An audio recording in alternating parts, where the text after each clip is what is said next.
Welcome to Adventures in Lollygagging. My Trey's excited. Nobody else is. It's been untrue. Been very somber, very low energy lead up to stream. As you can see by the low energy right now. Look at this. Look at this. Just me. Everyone's muted. Just me and my Trey. I didn't tell you to. So hey, we're back. We're playing some Call of Cthulhu. We're continuing our Eternal Lies campaign. We are separated. We have 5 people in the party. Somehow we have split the party 17 ways. So I don't really know how, but that a lot of body parts went missing. This is a skill that we have, Jeff. If you haven't realized, if you didn't want to run 5 individual games at the same time, I don't know. Okay, yeah. So so there we are. But we're in a little. There's some people who are in what's the word? A pickle. Who are in danger. That could be another word for it. Confidence level that's been put in a blender and has had other things happen to it. Pickles and blenders. What's wrong with you? Are you putting pickles in our blenders? Make smoothies. I mean, it's nasty. This is what's happening in Bangkok right now. Pickles and blenders and all of we're all just stalling. What are you talking about? Just making stuff up right now. We did some mathing ahead of time. Turns out, biggest cheaters, my Trey, Melissa. 2 of them have only lost 7 total sanity throughout the course of the first half of this campaign, which seems not right. Not right. So technically, we are currently at a level that is 7 below where we started, but we have had opportunities to regain over time. So. I feel like you're correcting me, and what I said.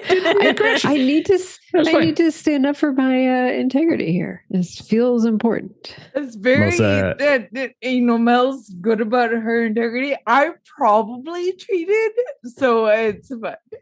I appreciate that honesty. I don't know if I cheated, but I probably did. I actually have won an award for integrity. That is completely serious. We're not talking about you, the rest of the year I was lectured for not living up to the award. What? Wait. Oh, dear. What did you learn? Who did you get an award? Is this at the start of the year? In school, they would every month they would have a virtue and they would vote for whichever classmate showed it. And essentially it was just you run out of people. Pillars thing? I don't remember what it was. Because I was on the honor roll, but that was at it was the end of the that, year, not at the beginning of the year. You couldn't win more than one award, so eventually everyone's name comes up somehow, and I won integrity. And then the rest of the year, my teacher, every time I was lying to her, she's like, "You're not really showing integrity right now." Wow, well, that's interesting. I didn't really want the award. What grade was this? What grade that was 7th or 8th grade. 7th or 8th grade. Okay. 20 years ago, he's referencing. I won an award. It's a major award. Middle school student. Anyone here ever did certificate and everything? Anyone here ever win an award for school like that before? Most likely to succeed, that kind of stuff. Anyone ever win? I won one for integrity. Yeah. We just talked. That's what transitions is. God dang, man. What is with you today? Okay. Other thoughts. Other awards. I know Melissa won a little award in high school. Melissa, you want to tell them what award you won in high school? Most intellectual, actually. Most intellectual. Ooh. What's the other one you got? It kind of went hand in hand with valedictorian. Mm-hmm. That's true. Melissa was valedictorian of her high school class. Really? Wow. Yeah. You know what? I totally buy that. I can totally see that about you. Yeah. Nerd alert. Valedictorian, most intellectual. Fantastic. Absolutely. As long as you ever win any awards? Any awards? No, I don't think I ever won anything. Really? That's so sad. I just did my academics and got through it. You just if we could give an award for just most chill, you would definitely get it. We talk about this all the time. For sure. So yeah, definitely most likely to not be bothered. That's long right there. So it's pretty good. He wouldn't show up at the award ceremony because he couldn't be bothered. Oh, Tales of Mythman, thank you for the raid. We're just getting started. Hopefully Nyarlathotep went well. Did you get everybody, Mark? Did you take anyone out? Did you take anyone down? I think they're split up pretty bad too. So I won. What did I win? I won. I won smartest or something like that. I can't remember what they called it. It was smartest something or other. So I was not valedictorian in my class. How big were your high school classes? This is something Melissa and I talk about all the time. How big were your high school classes? Mine was like 100 kids or something, I think. Wow, that's crazy. I think something like 100. that.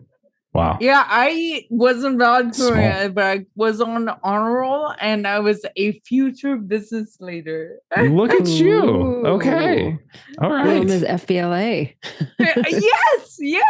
FBLA. Actually, not.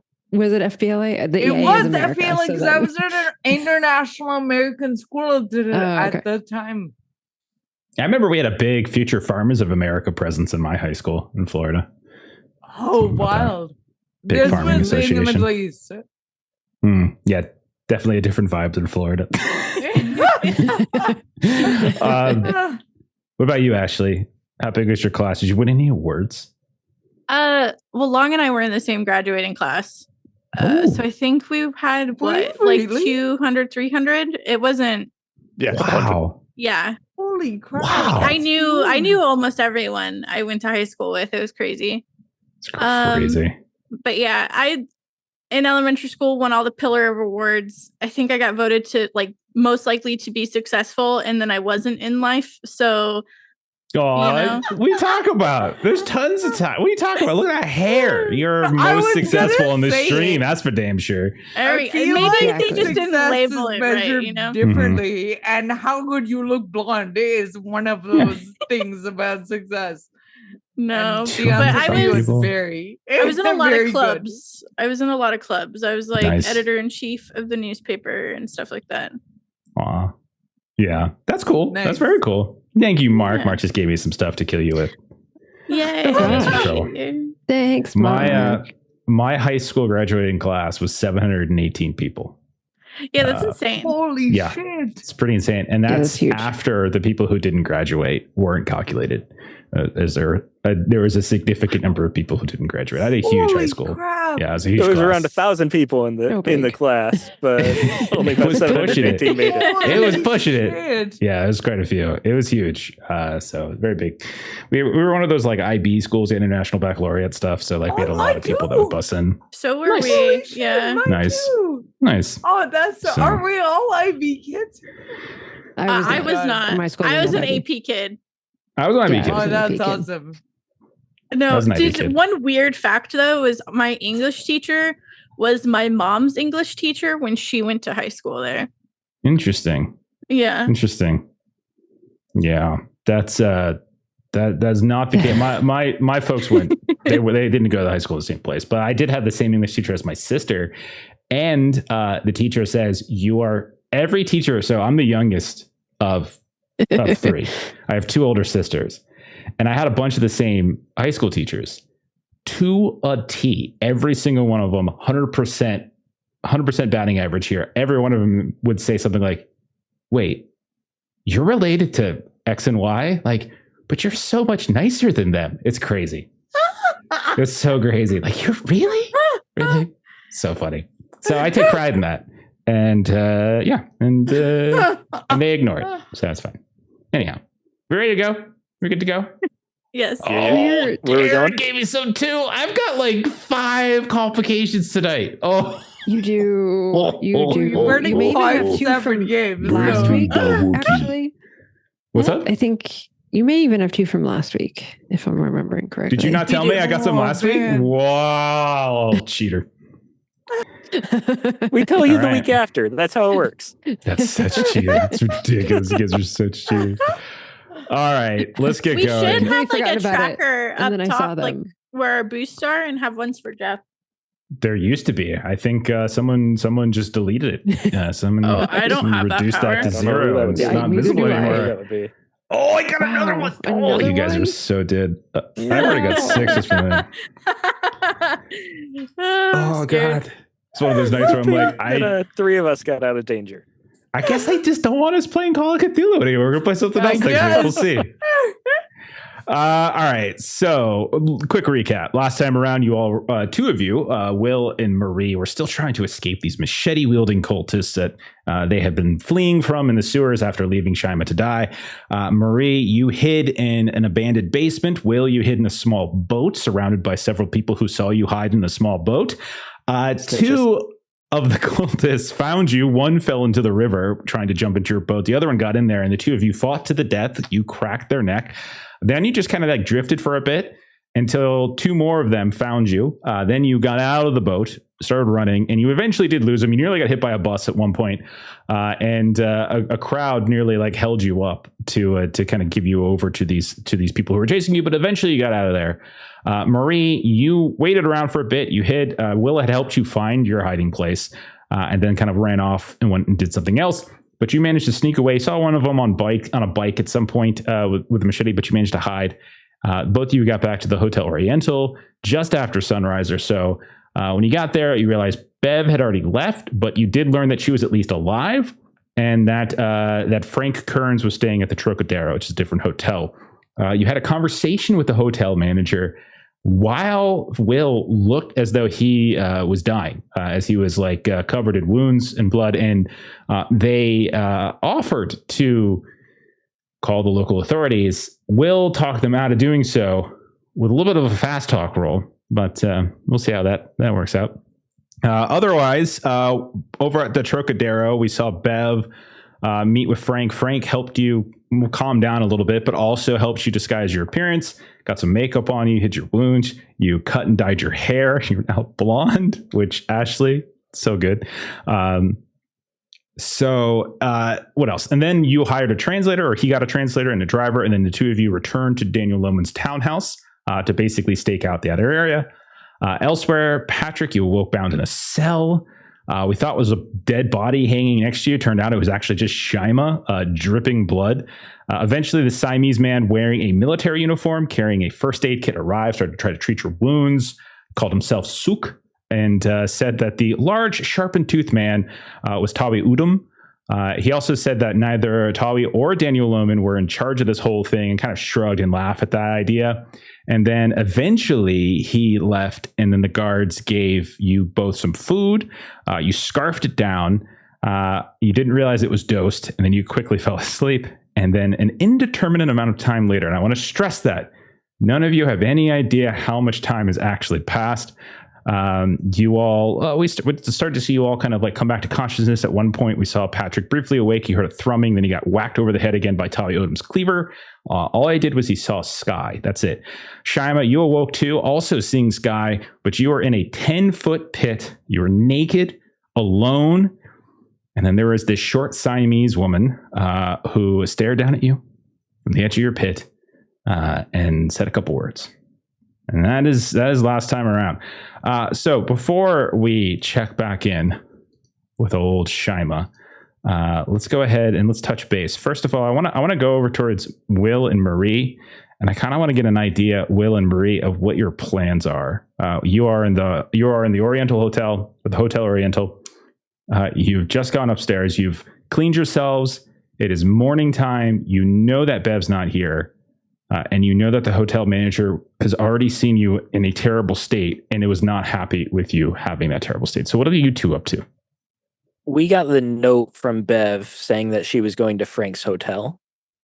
Something to that effect. That would be my next stop then, would be to try and go to follow. We heard from Bev. That's who we were looking for. I know Shima and Patrick are not out right now, but reuniting would be my first thought. Okay. So Marie, do you have any qualms with that? No objection. No. Obviously, we're very concerned about Dr. Key. So. Okay. So when the two of you come down into the main lobby, do you just come down with your normal things, or are you planning to leave the hotel? What do you think? I don't think Will would be planning to leave yet. He wouldn't have the same idea that Bev had, that they like know where we are. I don't think there's no inclination for him to think that. So he would clean himself up as best he can, bandage himself up, Gotcha. make himself look more presentable so he doesn't get kicked out of the lobby, and then just try to find Bev. Okay. Marie, what about you? Is there anything in particular you bring, or are you just coming down here like you're just a normal day? Yeah, I think it would be metagaming a little bit for us to know that Daniel knows who all of us are and all of that. So we're here, yes, things went sideways quickly. But as far as we know, it doesn't mean that we've been made here. So, okay. I think she'd, obviously have whatever notes, that she's kind of going through of, okay, we had our 2 primary leads. What other leads do we have here? So, kind of like a notebook kind of a thing. Yeah, where things went bad, we walked into. It wasn't like they found us. Exactly. Exactly. Okay. Mm-hmm. You come down into the lobby, which again, you are in basically the nicest hotel that services mostly foreigners. That you can find within the various districts of Bangkok. And there it is, we'll say late morning at this point. So it took you some time to rest or clean yourselves up and stitch yourselves up and that kind of stuff. You come down, there's a little bit of a business to it. And you can see that there's plenty of other people also leaving, coming, going, some people waiting for what looks like transit of some kind. You can see that there's a kind of a bar restaurant area off to the side as well. And you can see that there's everything here looks normal. Both of you give me a spot hidden test. And thank you, Griff. I got more complications. You did get more. Am I up to 9? Oh my, up to 10? Oh, you're God. up to 10. Yeah. You guys are so screwed. I am really missing Pastor Wood in his spot hidden. I rolled an 85 over 45. You want to spend 45 luck? I don't have 45 luck. I barely have half of 45. You say, holy shit. Marie rolled a 50 under 72, which means I would need to spend 14 luck to get down to a hard success at 36. No reason to. Okay. No reason to do that in this case. You notice, Bree, as you come down, as you see him just kind of march off the elevator without noticing this, you notice, Bree, that there are 2 individuals in the lobby, both in uniforms that do not match the hotel uniform.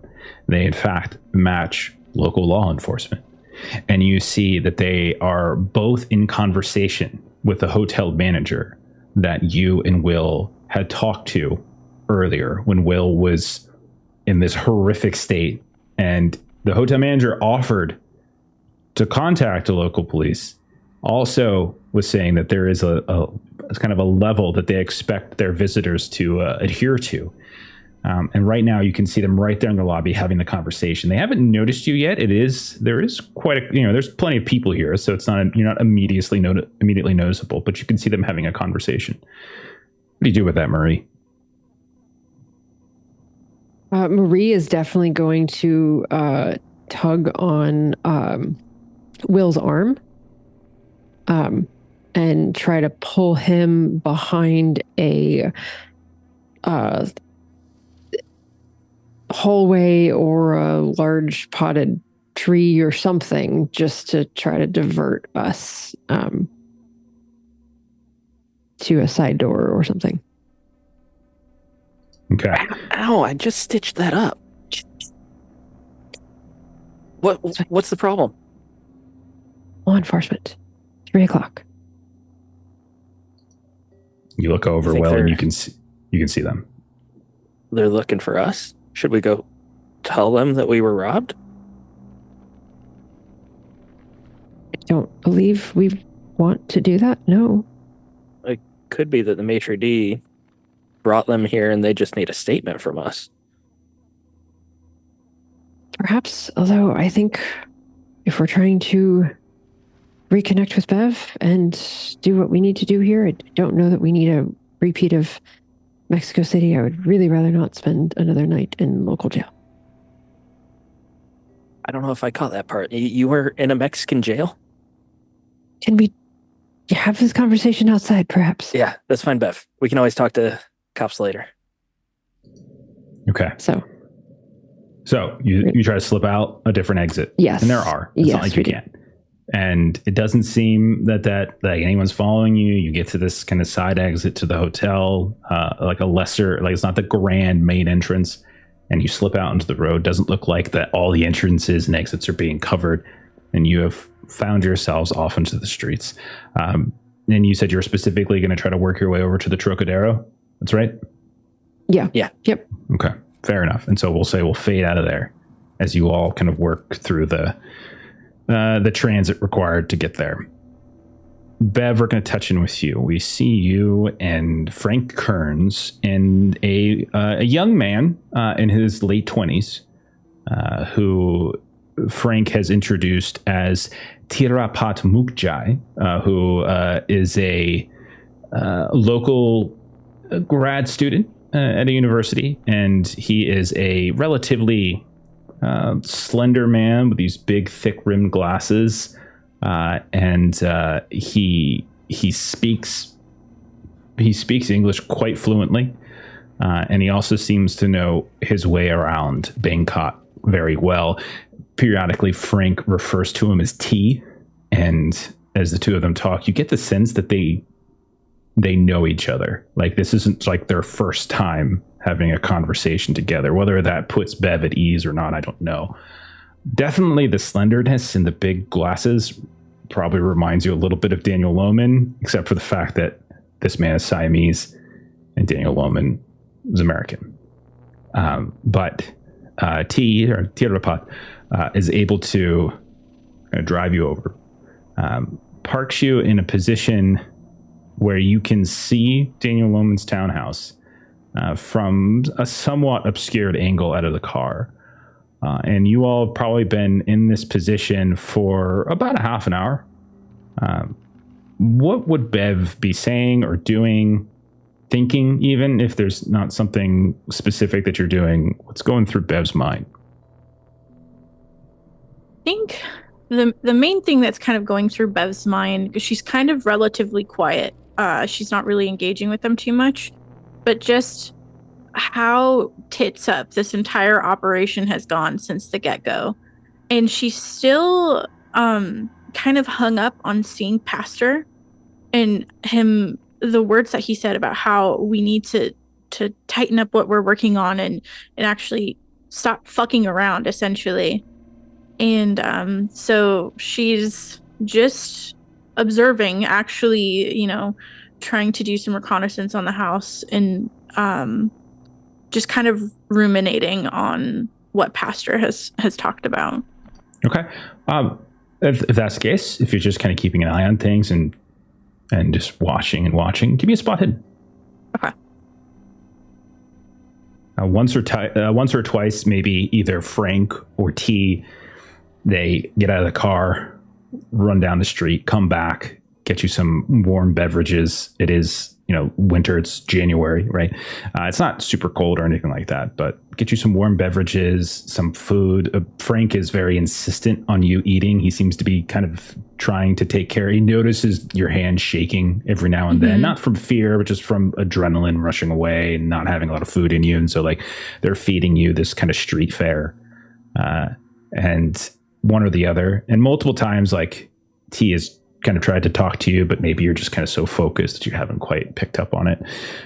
What'd you do? How'd you do on your roll? Regular or one level of success, 58 under 64. Okay.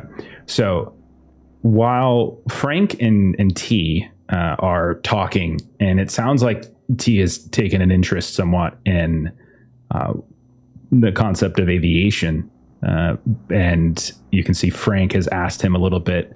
One of them is talking about aviation, the other's talking about photography. It's kind of coming left and right, and you're kind of getting these little bits of conversation coming in and out. They're watching here and there, but they're not watching as intently as you are. You see the door to Loman's townhouse open, and again, this is morning, and you see stepping out of the townhouse is Daniel Loman, comb, blondish hair, big, thick-rimmed glasses, slender, medium height, Caucasian man. He's got his jacket on, and he steps down from his stoop like nothing happened yesterday. and begins walking away from his townhouse. What do you do? She'll call it out and suggest that we should follow him at a distance in the car to see where he's going. Okay.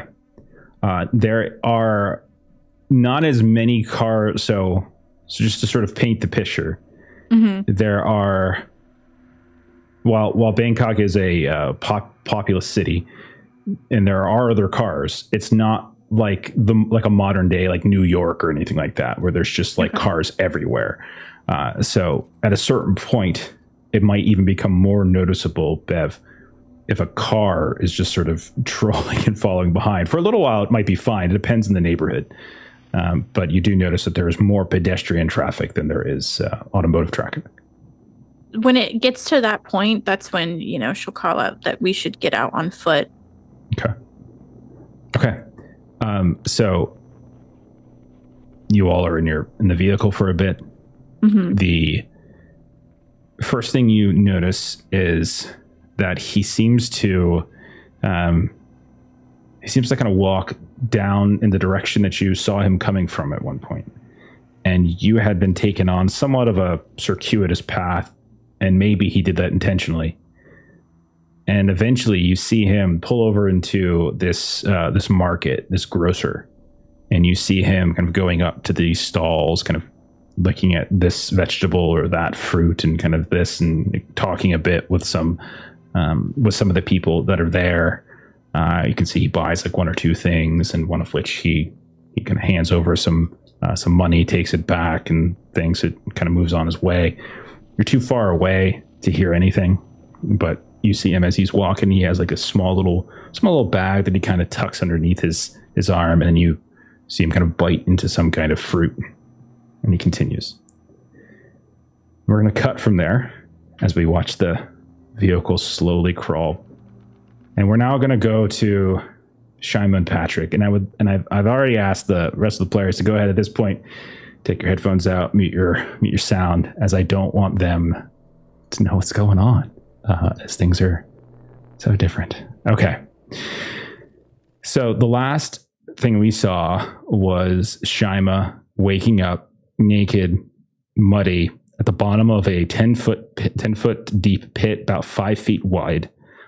Really sharp, ragged walls of this pit. And when you look up, you can see sky.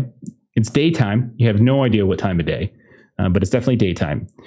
And you can tell that you've been unconscious for some time. It's hard to say exactly how long, but you're in pain from your wounds, but you can also feel a stiffness, likely from being unconscious for some time. You see this woman who looks down at you, and you can see she just sort of rubs an arm that is covered with a shawl, and then she, just as quickly as she appeared, she turns and she walks away from you. And the shadow that she was casting down onto the bottom of your pit is now gone, and you are very, very much alone, Shima, at the bottom of this pit. What is going through Shima's mind, and what is Shima thinking of doing here? There's first she is I don't think she can stop herself from panicking, and she's like,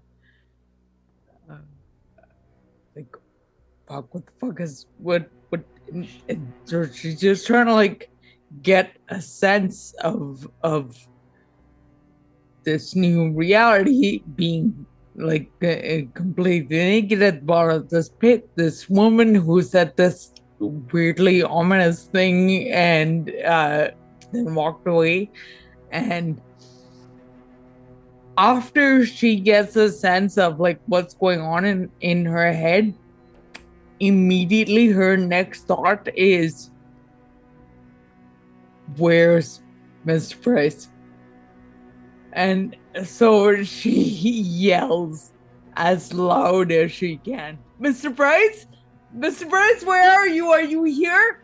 I'm here. I'm fine. I'm here. Where are you? Are you here? And then she starts yelling for him. We cut from that. and Patrick, you groggily come to. Your head is pounding from where Tawi had hit you with the side of his cleaver. You vaguely hear someone shouting your name. Your face seems to be half submerged in a muddy pool. And when you start to sit up and take stock, you are completely and utterly naked. You're at the bottom of what appears to be a 10-foot deep pit. There is mud and sludge all over the ground. Like there's literally water, like you're in water at the bottom of the base of this pit. When you look up, your eyes hurt a little bit by the brightness of the daytime sky that is only somewhat cut by what appears to be a grate covering this pit.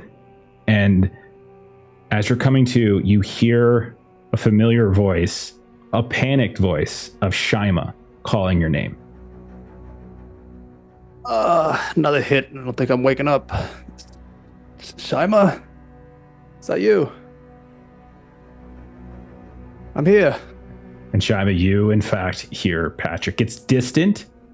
Like it's not like immediately next to you, and it's very, very faint, but you definitely hear the sounds of Patrick's voice. It's like you probably can't make out every little bits and pieces, but anything that's really, yelled very, very loudly, you can hear it, and vice versa is true. Okay. She's gonna yell back. I'm fine. I'm fine now. I'm gonna get you out. Okay. I'm gonna get you out. You're gonna get me out? No, I'm getting you out. Okay, we're gonna. She is at the walls of this pit, Jeff. Had you described them as are they rocky enough to make the attempt to climb? You can absolutely attempt to climb, no doubt. Okay. I am going to make the attempt to climb and not respond to Patrick. Okay. So basically, we do have a climb test. So go ahead and roll climb. Okay. Jesus. And let me know how you do. Sharp, rocky, a little bit slippery. It's a fail with the 72. You grab one rock, you kind of pull yourself up a little bit, but then you slip and fall and you splash down into the mud again, and like you feel the sharp pain of one of your wounds, especially that hip wound that just courses through you. Try again and then again, and you just keep kind of struggling to grab hold. You get about halfway up because it looks like the bottom half of the pit is very moist. The bottom of the pit entirely, the bottom like couple inches or so, is all muddy. And the walls themselves are also slick. It's not impossible to climb, but it's definitely the type of thing that is going to take you time. And the more you get up there, you realize if you fall when you're up there, it's going to hurt a lot more than just getting up a couple feet. Right. Can I mean, I'll probably take damage if I do this, but it's okay. It's important to try. Mm-hmm. Can I push the roll? You absolutely can. And that is exactly what would happen. If you push and still fail, you'll climb and you'll fall, and it'll end up taking a touch of fall damage. Okay. Do I just roll climb again? You just roll again. Yeah, there's no change to it. It's just the same roll. Okay.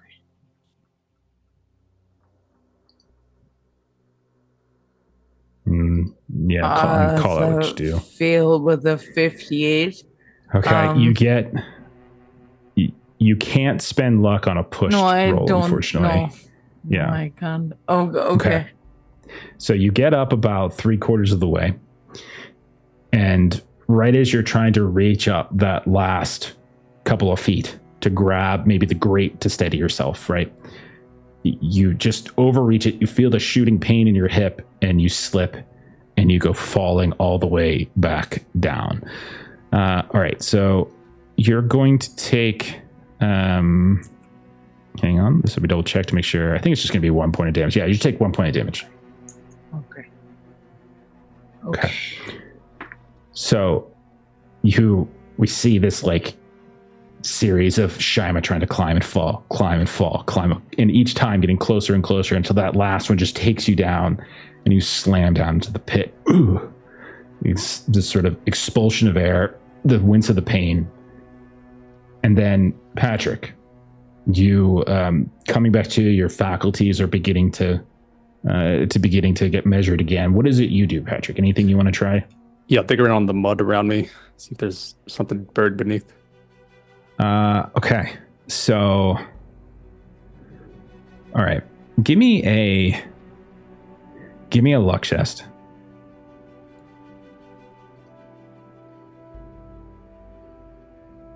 58 fail.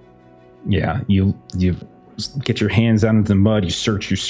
Every time you think you might have like a rock or something, you pull it up and it just crumbles away. And it doesn't appear as though there's anything in here at all.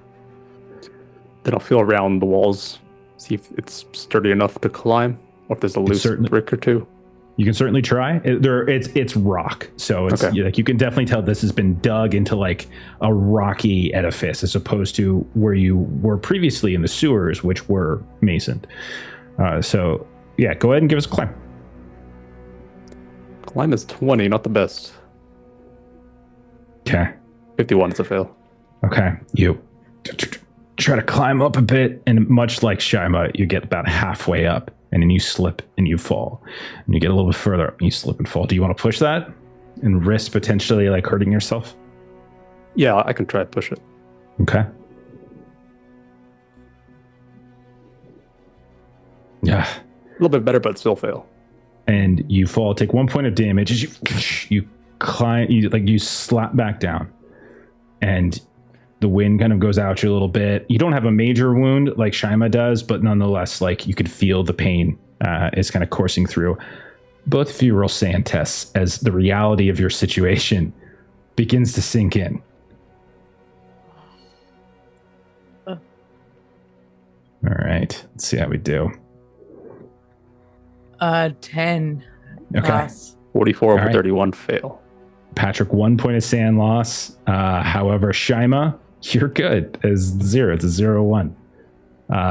Patrick, you take 1 point of sand loss, but you have underlying insanity, don't you? Yeah, I do. Oh, holy shit. Yeah, so you have a bout of badness again. So, because for you, it's automatic. It's or whatever it's called, underlying or indefinite. I always forget the terms. But ultimately, you essentially have another bout of madness down here. I'll let you sort of narrate it. Like at this point, this isn't like a mechanical thing that we have to track rounds with. So this is more like a summary bout. So what do you think it looks like as Patrick just flips the F out, realizing that you're trapped down here? What does that look like? Bit of defeat. Slump into the mud, sitting there, looking up to the little bit of light that's above in the grates. There's just no options. There's no getting out. Really just giving up. Okay. So it's just like this. And like Shima, maybe there's like a sudden silence. Like you call out to him and he just stops responding. And like you're once more in this state of quiet. Maybe some time passes, an hour, who knows? Eventually, Shima, like maybe you call out every now and then. And Patrick, you kind of just sit down there with your thoughts and just kind of giving up, looking at the sky above you. When Shima, you finally hear a voice. And first it's definitely Siamese. It's like Thai. And then it's French. And you hear, "Hello? Hello? Is anyone out there?" Gonna respond. Yes. Are you trapped too? Yes. Yes. And you can tell the sound of the voice is not a native French speaker. You can tell, especially beginning, the first few words coming out seems to have been Thai or Siamese. Like you can hear now, like as the person is decent, has a decent dialect, right? But they're I am trapped. I am in a pit, and yelling very loudly. And again, all of it's in French, which Shima, I think we established last time, you have some fluency in. And so you can hear this person calling out woman's voice. You would maybe young-ish. Like there's definitely not an older tenor to it, but she's calling out, and you can tell she's very panicked, and she's like describing where she's at, and it's the exact same description that you're getting of your place, like this deep pit, rocky walls, mud on the ground, completely naked, no one here, all that kind of such. Do you say anything? Do you do anything? Yes, actually, I say to her, like, well, I'm gonna we're gonna figure this out, okay? You and me, we're gonna figure this out, and then again, I'll start yelling, very loud, like, whoever's put me in jail, he's not special. Mr. Price isn't special. I'm special. I can help with looking into nectar, and I can help into increasing your production. I can help with global distribution. I know the mafia family, the Oconis, and I can help with a ritual that Edgar Job does. And I can help with all of these things if you could just let me out and let my friend out, and I'm special. I can help. You get no response other than the person you've been yelling to, kind of yelling back, like, "What are you talking about? Who is this? What is ritual? What is this?" But that's it. And Patrick, you're going through this sort of bout of madness. You're just kind of in this sort of far away zone, right?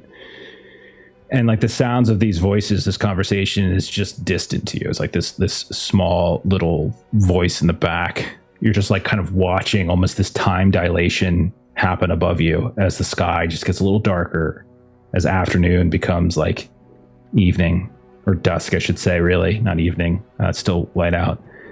And that's when you notice, Patrick, as your bout of madness, we'll say, ends at this point. Probably about an hour or two might have passed, and we can see the first thing you notice, Patrick, I would say, is a smell. You smell like smoke. And then the second thing is you see a figure standing at the edge of your pit.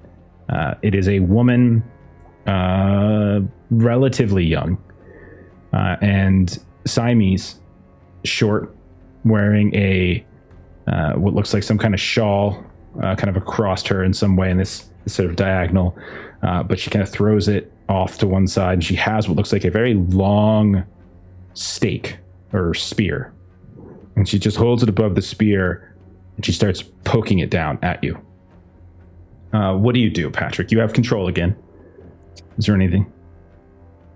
Yeah, I try and time the stabs and grab the spear. Okay. Enough of that. Come on, let me out of here. Go ahead and roll. Go ahead and roll a brawl if you're trying to grab it, like trying to fight back and grab it. Grab her this stat block. Well, I am failing. 75. Rough day for you, buddy. Dude, we are rolling rocks there. It's all good.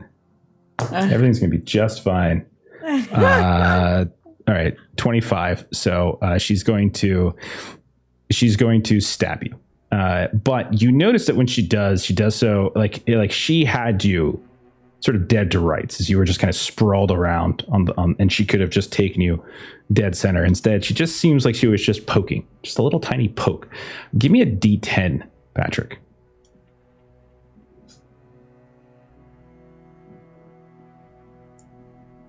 Five.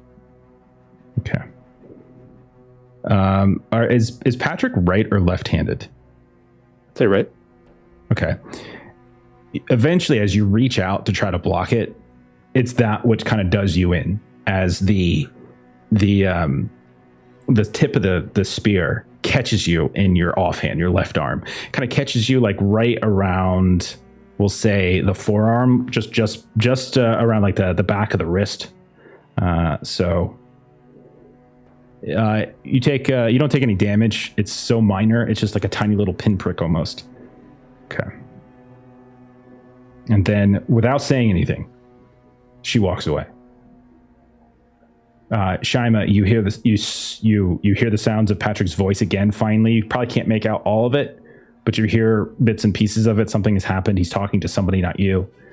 You smell this. You smell the smoke, and you start to see the sky has gotten a little darker, and then you can see what looks like smoke, sometime kind of very loosely billowing up and darkening the sky a bit. And then you see a shadow appear above you, and you see it's the woman again. This time she is holding a very long spear, and she's looking down at you, turning it one way, turning it the other, and then she stabs down into the pit at you. What would you like to do? Try and grab it and pull it down. Okay, roll a brawl. Oh, jeez, fuck. Did you roll poorly again? You guys roll so bad. No, I haven't rolled yet. Okay. She 16. Nice. Nice. Okay, so this is a fight back. So you need to beat what she rolled. She rolled a regular success as well. I rolled a 49 for her, which for her is a regular success. So you would need to get a hard success to grab this and pull it down. Okay. So that if you want to do it, it would be 27 points of luck. You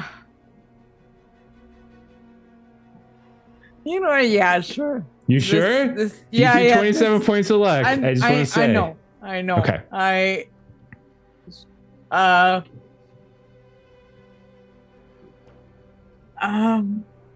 Shima is just barely over 30 points of luck, which for one of our luck rules, you have to have 30 to essentially survive. What would normally be a life or death.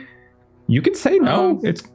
I know. I'm just trying to decide if, like, you know what? No, I'm gonna let myself be attacked. Okay. Roll a d10 and let me know what you got.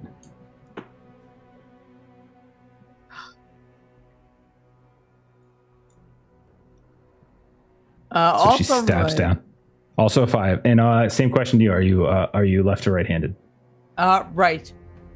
Okay, so very similar thing happens. You go to grab it, but your left hand gets above a little bit higher. And I'll say yours is on. We'll say it's your actual hand, whereas Patrick's was more like the back of his wrist, and yours is on your left hand, basically. Okay, and then without saying a word, she leaves you. You hear both of you. She's gonna yell after. Did you hear me? I can help you. No response. So Patrick, you hear Shima yelling, and then shortly after what happened to you, you hear the sounds of that woman who was yelling out to you and communicating with you. Shima has a similar kind of exchange where she's like, no, please, no, and then that fades.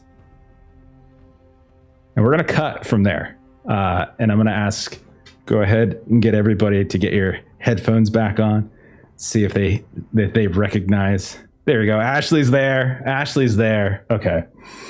We'll go ahead and get Will and Marie back into the stream here in a sec. Okay. Look at them. They're not even, I can't even communicate with them. Look at this. Look at them. Been trying 20 minutes. We've been trying to get you to put your headphones in. It has one not. Of you can look at the camera. It has not. It's been like 5. Okay. All right. So we're going to check back in with Marie and Will. Marie and Will, both of you make it to the Trocadero without any issue. You're not followed. You're not hunted by police. And you find yourselves going into a more modest-looking hotel than Hotel Oriental. It's definitely not one that has as many high-end decorations.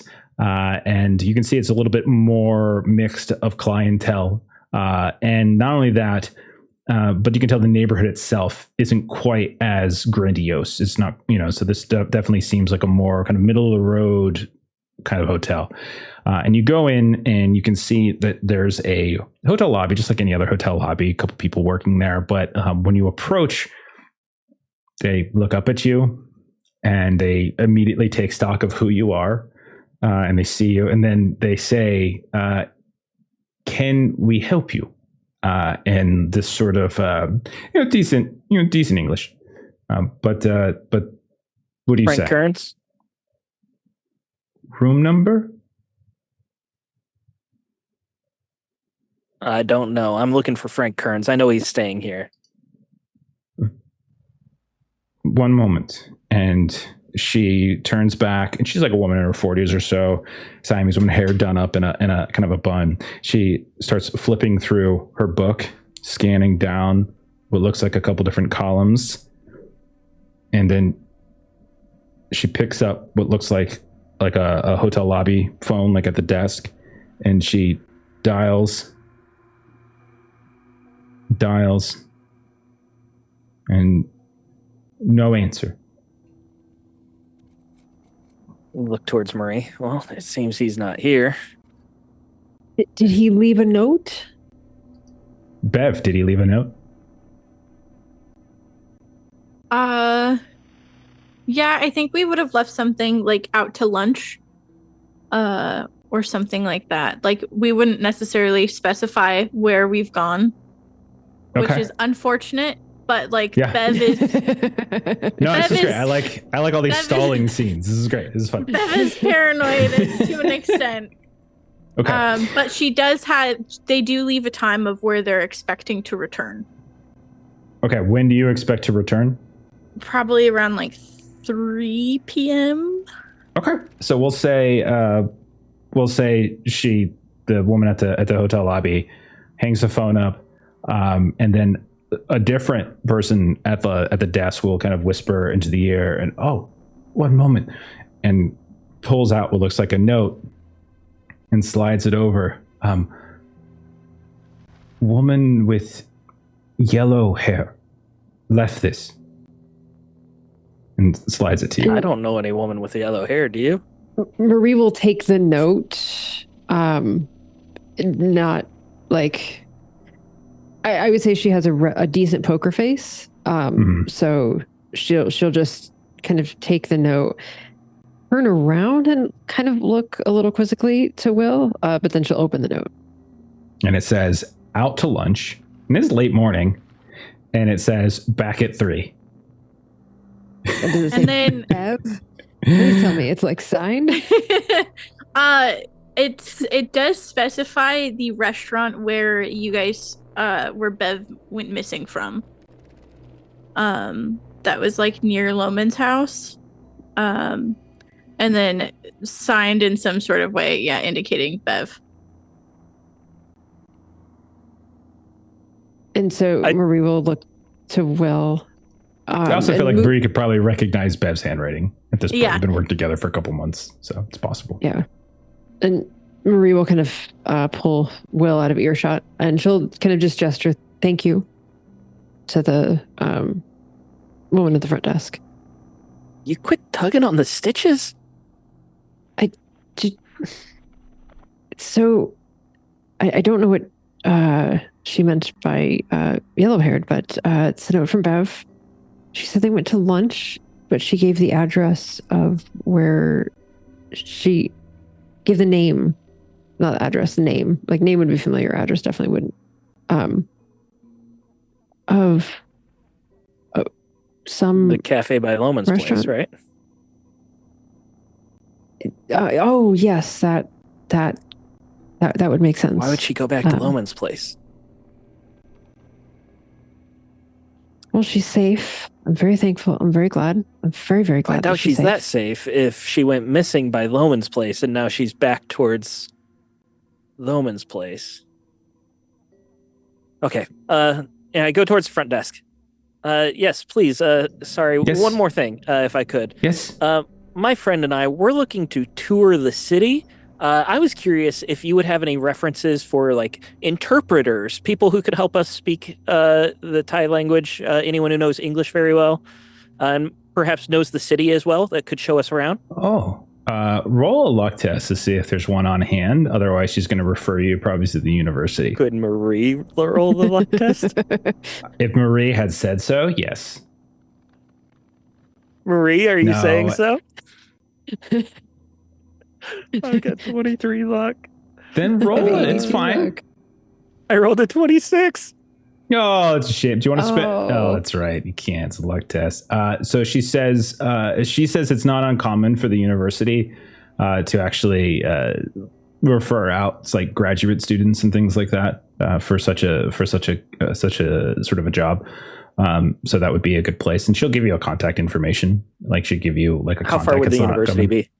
From where you're at, I'm trying to remember from Trocadero. I'm not sure. I know I did the mapping from Hotel Oriental. It's not far. It's like you're within 45 minutes. I remembered in the description when we were over in that direction.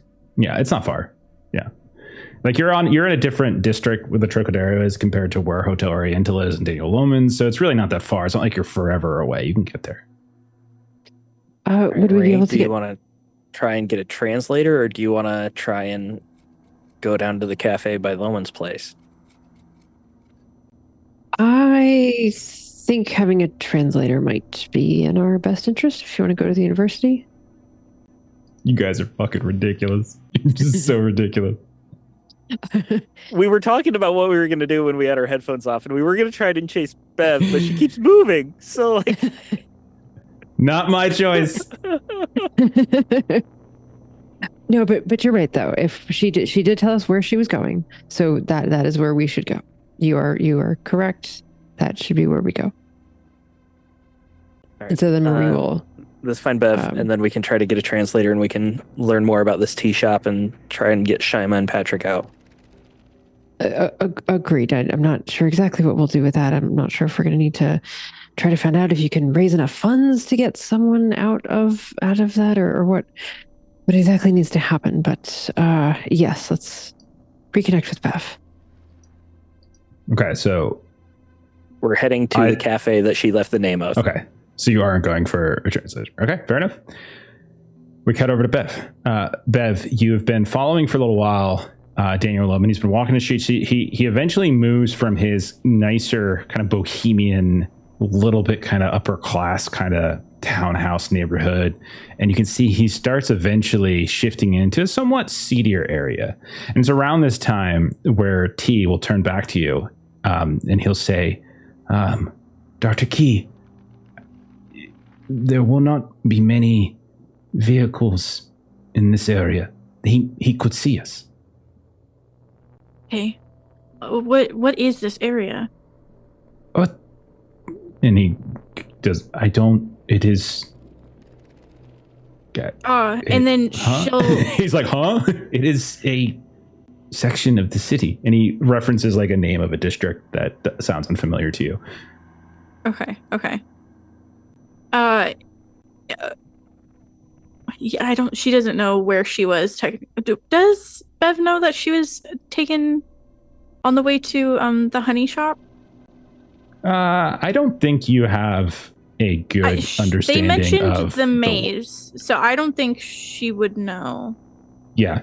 Plus it's daytime. So, and you did all that at night, and yeah, I just honestly, and you failed a whole mess load of rolls to navigate. Yeah. I think you have really no conception of where you're at. But Frank's with you. His friend, this young translator is with you. So, it's different circumstances. But it's just a little seedier. Okay. Okay. Let's go on foot for a little while. But if it seems unsafe, we'll return. Okay. Well, he is specifically saying we're running out of vehicles. She means stop. Okay. Like get out of the car. Right. Okay. Fair enough. What is your stealth roll? What are you at? 20. Skill, I mean. You're at 20. All right, let me check. Good old Frankie Kearns. Let's see what he's got. Frankie Kearns is just as bad as you. All right, so yeah, you're rolling it. Go for it. Okay. I'd like 2 boosts. So shooting for 40. Got it. How'd you do? fuck. 85. Okay. Do you want to push it? Risking discovery? Or do you want to spend 65 luck? I don't have 65 luck. I like say that with just like no inflection whatsoever. Do you want to push it? Understand, like your stealth is it's always going to be somewhat contested by his ability to notice it, but 85 is a really bad roll. So it's up to you. Yeah, I'll push it. We'll see. You can't spend luck when you push. Yeah. Well, she didn't have enough to spend anyway. So yeah. Okay. So still a fail. So at one point, as the three of you are following, you see him go to cross the street. And he kind of does this little crazy Ivan kind of moment where he crosses the street kind of at the last second, where like he looked like he was just going to continue straight, and just like instantly just cut across the street. But in doing so, his head kind of swerves in your direction, and he sees you, and you can see he locks eyes with your group, you and Frank Kearns. So there's two Caucasian people following him in a kind of a local Siamese man. The good news is that you have a disguise on, and he might not immediately know it. So what I'm going to do, he knows he's being followed, but he doesn't necessarily know it's you. Like you know you're made just by looking. Okay. So he shows no signs of recognition as far as you can tell, of like you've changed your hair, you've got all sorts of makeup on, you've got a headband on kind of covering some of your face. And you've got these two people that he might not know. He might not have any information on Frank Kearns as far as you know.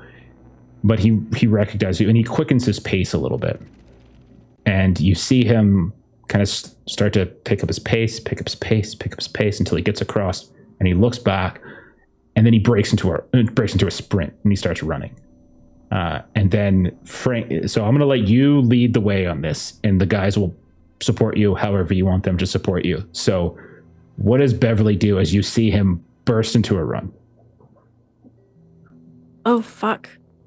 Oh, shit. Frank, he knows who we are. Can we get him in the car? Should we grab him or should we go? And then Bev decides she's going to fucking run after this guy. Okay. All right. So when you start running, Frank will be like, he'll turn back to T and he'll be like, get the car. And then he'll race after you. And so T will turn back and go get the car, which is not that far away. You guys got made really fast. And so he's rushing back to get the car. Frank is chasing after you. God dang it. We're doing another chase. We're doing a lot of chases recently. Okay. I do like them, but there's a lot of them. All right. So this dude's really fast. I'm going to use Will for Daniel. He does have the lead. Rude. So put him you look the closest to him. He's got blonde hair. You got blonde hair. He's Caucasian white man in his 30s. You're a Caucasian white man in his 30s. Yeah, but I need to use her for her. In the chase, though. Yeah, big dummy. Okay. All right. So Daniel Loman. Oh my God. God damn it. It's okay. Don't worry about it. I'm stressed. Anything's bad. Don't be stressed. Okay. This is great. This is a lot of fun. How bad could it be? I mean, what happened the last time you met him? The tables have turned, right? Before, like anyhow, let's just get into these rules. So, all right. So do me a favor, take a look. What is your movement, Bev? Oh God, 9. 9. Okay, well, this is 8, so that's good at least. All right, so then I need you to go ahead and roll. I think it's a contest, please. Okay. And I will do the same for him. It's definitely a contest. Look at you. He passed. All 91. Right, so fail. Okay. Do you want to spend luck to make that a success? Basically what it means is that your movement rate is going to be reduced by 1. Which will put you on the same level as him. Could I can't push it, can I? I don't know. That's a good question. I'm not sure. I don't think you can push the attribute rules. Yeah. Thank you, Long. That sounds like a good thing to say. So we're going to go with that for now until we're told otherwise. I'm sure Steven's looking it up. It's up to you. How much luck would you need to spend? Characteristic rolls can be pushed. Okay, so Long was dead wrong, is what you're saying. I went off Foundry. Didn't give me the option to. Did you see what she just said? She just totally crushed you. I have the option to push. Okay, my bad. Do you want to push? Yeah. If you push, though, and you fail, what I'm going to say is that's going to end up being the equivalent of, what's it called? Of like a fumble. So, because there's got to be some higher thing. So, or at least for the first round. Actually, no, this is what I'll say. If you push and fail, I'm going to say for your first round, you lose -1 movement action. Okay. All right. That'll be the penalty, which means he could eventually. She already loses 1 movement for failing, though. Yeah, so I would lose 2. If you push and you fail, something bad potentially happens, and so she's going to get -1 on top of it. So we'll find some other negative. I'm pushing. Could be he has a bigger lead, maybe. Say he could have a bigger lead. 16. Okay, Hell excellent. Yes. Yay. All right, so that means you stick at 9, and he sticks at 8, which means we subtract 7. So he gets 1 movement action a turn. You get 2 movement actions a turn. I'm going to say I don't really want to run Frank as a full NPC. What I will say, though, is that Frank will follow you. Frank is a pilot. He's a little chunky. We've talked about him before. He's a little heavy set. He's a pilot guy, but he's racing after you. He's a middle-aged man, kind of he's pushing 50. But he'll follow you as best he can. And what I'll say is if a situation comes up where he could be useful, we'll say we can tap into him and you can have like a bonus die for it. I don't really want to run him as a full NPC. Okay. So then the question is, what is your dex? My dex is 50. Well, he has a higher dex than you, so he's going to go first. Okay. All right. So Loman goes first, but he only has 1 action. And he has taken the lead. So resetting then, you are on, we'll say, the western side of a street where there are more pedestrians than there are vehicles. There's 1 or 2 vehicles. There's a couple of rickshaws, that kind of thing, and plenty of pedestrians. And you see as he was kind of crossing, once the traffic came to a halt to let a group of people pass, he sees you. He walks a little bit more fast, picks up his pace, gets to the other side of the street, and then immediately starts bolting so that you lose sight of him in an instant as he continues running down this avenue. So you're on the western side. He's racing easternly now. And as far as you know, he just runs. And so that's his 1 action. So Bev, it comes to you. You get 2 movement actions. You've done one of these before. So remember that your movement actions could be things like just moving, perfectly fine. But there's also other things that you could potentially do if you wanted, including having to like tackle him or grab him when the time comes. So what would you like to do? She's going to use both movement actions this time to try and catch up with him. Okay. Which means as you and Frank, as he's racing behind you, kind of knocking people over, and you can hear people, kind of cursing, yelling, that sort of thing. As the 2 of you race across, you like knock one person over. You can see all their groceries go spilling on the ground. You bump into a rickshaw, quickly race around, and you see the blonde bob of his hair as he's running. And he looks over his shoulder, panicked, and his eyes kind of go wide behind those rimmed glasses. He stumbles a little bit as he bumps into a person, falls, catches back up, but in that moment, that allows you to close the distance on him. So you are literally sharing a space with him, but it took you 2 actions. It took you both your actions to get here, as you are within just a handful of feet of him as he's scrambling back up. He is going to, he's like kind of looking, and you guys are walking down, you guys are running down an alley, running down a street where there are all these different storefronts and things. And he turns and he rushes into one of these stores. And as he does so, he slams like this door, this kind of screen door behind them, and like knocks over what appears to be some kind of shelves. And he's running time to the back of it. That's his turn. So he's going to move forward. And I'm going to, so that's it. So what would you like to do? He just ran inside, and he's like, and you hear people screaming. You see stuff kind of spilling around on the ground as he knocks stuff, and like the The door itself is kind of hanging as he slams it. What do you do? She'll follow. Yeah. Okay. And then first action will get you inside. You kind of step over top of these things. People are screaming, like yelling at him, like, and you could tell if T was here, he'd be telling you exactly what they were saying, which is awful things about his mother. So what do you do as you catch up to him? As he's like, look around, he's pulling on the back door. Someone's kind of standing, kind of like yelling at him, trying to get in the way, and he's trying to push past him. He's like, and you are effectively here. You have one move in action, Bev. What would you like to do? Essentially what I want to do is kind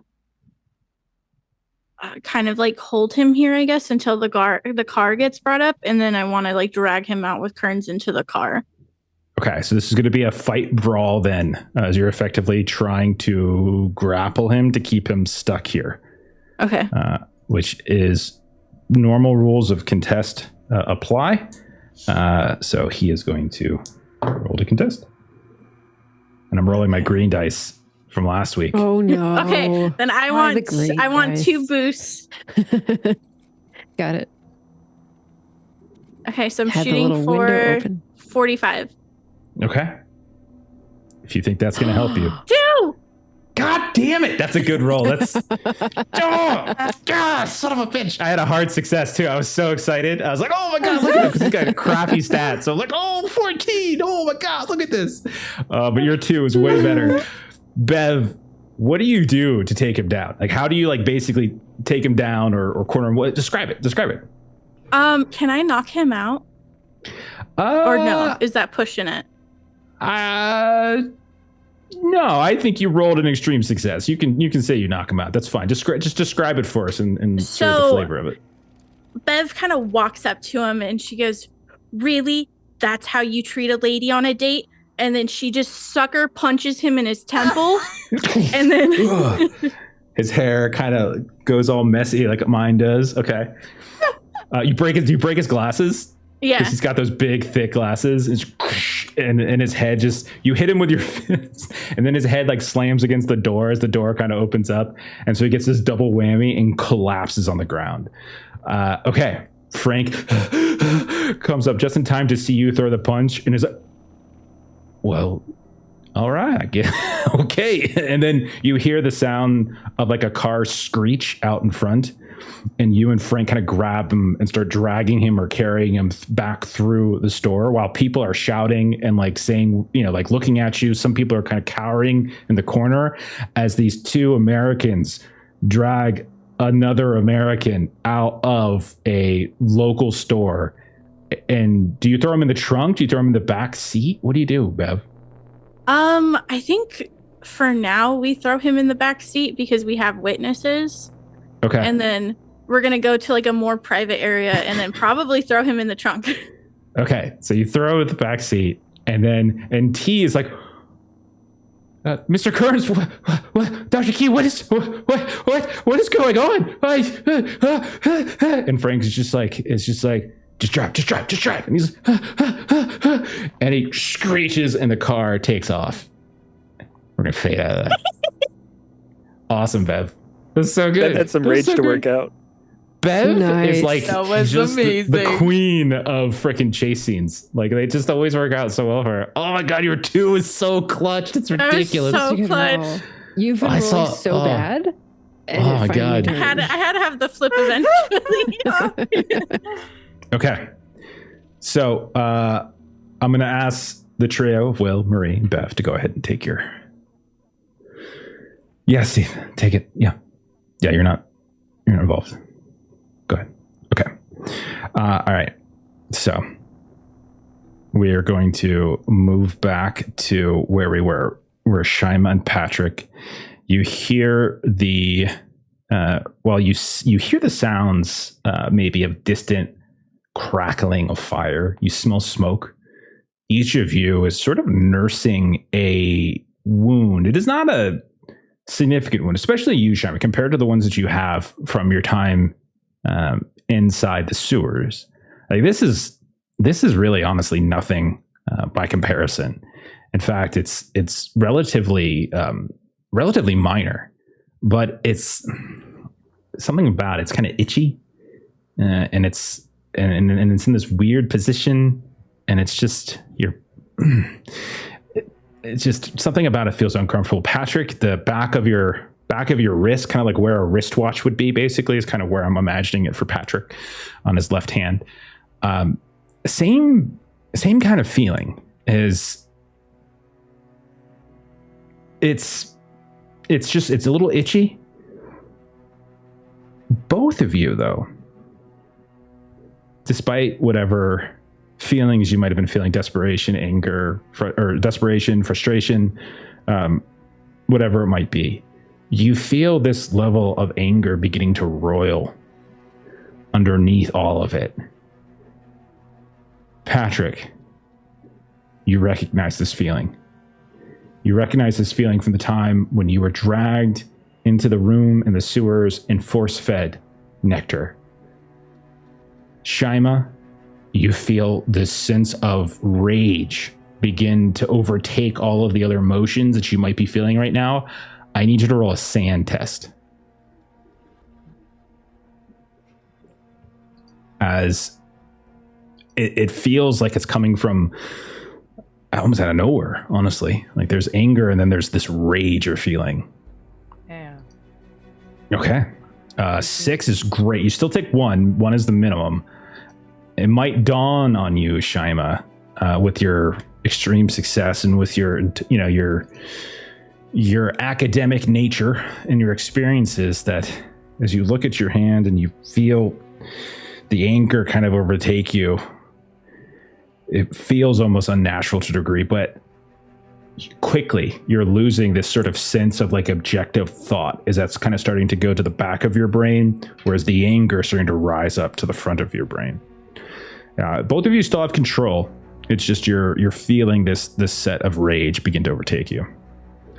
What do you all want to do as you see the above you, night is nearly falling? It's definitely dusk. I'll tell you what, both of you give me a listen test before I give it over to you.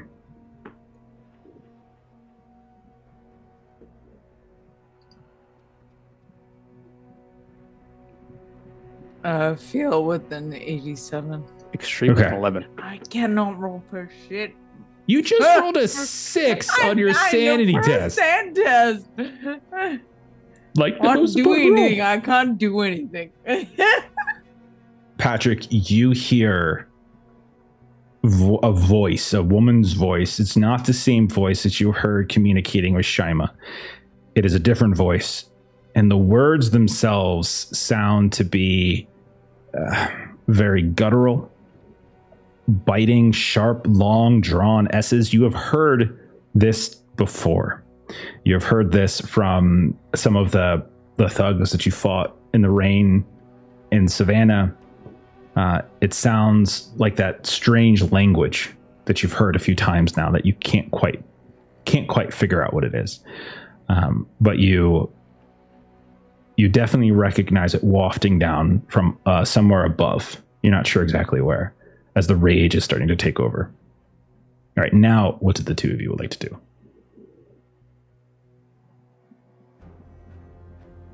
My neck starts tensing.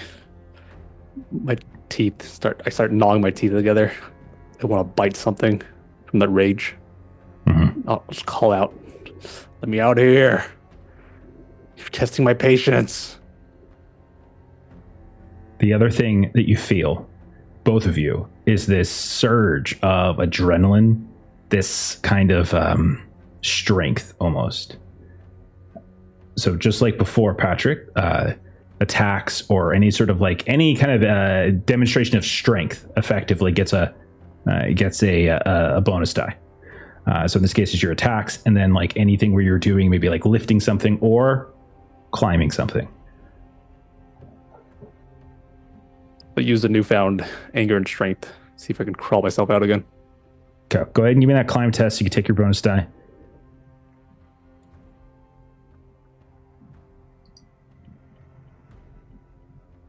Oh my I rolled this exact same thing. You're so lucky because you rolled a 99 on the other one.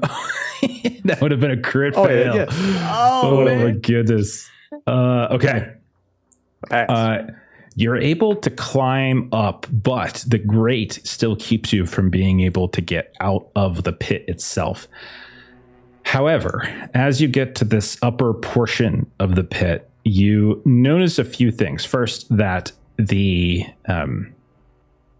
grates themselves seem like they're rusted, but they're very solid as you just kind of smash against it with one arm, maybe, but it doesn't seem to break. You notice as you're looking around for maybe another way to get out, there are these 4 metal posts that are set into the ground near the pit. Each of them has its own padlock. Each of them connects to this grate, and you would think that you would need to break at least a couple of those to be able to get free. The other thing you notice is in the distance, you can see a bonfire, and you can see like black smoke billowing up from it, and you see a person that is there as well, and it is the same woman, you can tell by the light of the fire, that came by your pit and stabbed you. Short Siamese woman, not particularly old, 30s or so. You can see she has completely discarded her shift and shawl that she was wearing, and she is now nude. And she seems to be throwing, as you're watching, what looks like your beautiful dress shirt covered in its stains into the pit itself, as she's yelling out some kind of chant in this tongue that you've heard before. And then you see her lift up and throw something else in, and it looks like one of whatever Shima you had last seen Shima wear that morning when you all kind of went out to take a look at Daniel Loman's. And then, Patrick, you see something else. You see that it's not just her mouth that seems to be chanting this strange thing in this tongue that you've heard before, but there is a drooling mouth that seems to be on her left forearm that is periodically harmonizing with her, with the chant, dripping. And then you see another one on her right thigh, the size of maybe twice the size of a normal human mouth, turned sideways, kind of snapping a bit as it looks like she's pulling up like one of your suspenders and getting ready to throw it. You can see the mouth kind of snap after it. And I'm sorry, Patrick, you got to roll sand test. Yeah, you got to roll sand test for sand. Okay. Please be good. 27, I passed. Okay, you're good. Okay. You've seen this stuff before. So, like you've seen mouths before. You've never seen it manifest like this before. Like whenever you've seen it, they've been manifesting on walls or furniture, or in one case it was on a door, and another case it was on plants in the greenhouse back in LA. It's literally manifesting on her, and that is what you see. What do you do with that right now? And I should also say that you appear to be on some kind of rocky hillside. There's a bit of a slope. You don't see any signs of buildings or anything like that. You're like in a jungle. And when I say jungle, I don't mean like the kind of South American rainforest types of things. It just looks like wilderness with lower levels of like trees and brush and whatnot, and like a rocky slope. And she's the only one you see. You're seeing all the imagery in the mouths just filling me with the rage, and I need to let it out. So I'm going to slowly bash my fist and just hammer the post until I can break out of the grate. Okay, so you just start... okay, we're going to check back in with Shima then. Shima, you feel this rage is beginning to undertake you a little bit, but you still have control of most of your faculties, albeit you definitely the sort of like the objective scientific mind is beginning to give way for the sort of the rage. What is it you do, Shima? Shima, first of all, that slight panic and nervousness and general sort of air of unsureness that Shima generally has, it disappears. And in its place is just resolve and clenched jaws and just this air of like, and as she says really low and menacing, where Patrick expressed his anger, hers is cold and very like, she kind of like creaks her neck and she's like, this is a bad idea.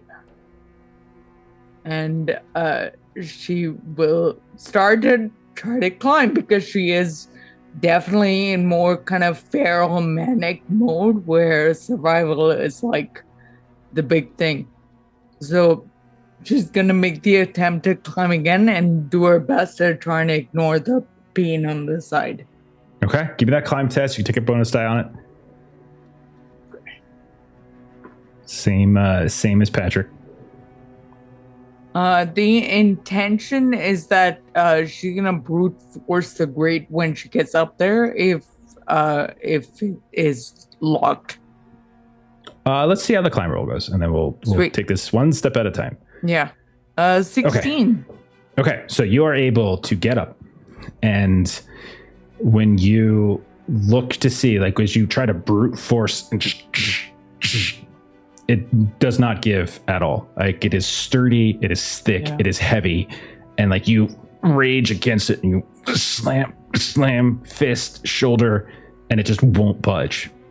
You look and you can see, much like Patrick, there's these 4 metal posts that are anchoring the grate kind of into the ground. Each one of them has like a lock keeping the grate to those thick, heavy-duty metal posts. And as you're scanning around, you see the bonfire. You see it from a different angle than Patrick does, but you see the bonfire. You see the naked woman that you've seen before now a few times show. And then you see and hear the sounds of this voice, this chant, this language that you have heard yourself. And you see that it's coming not just from her own mouth, but from 2 mouths that have formed on her arm and on her leg. I need you to roll a sand test now. That's seeing this. Fuck.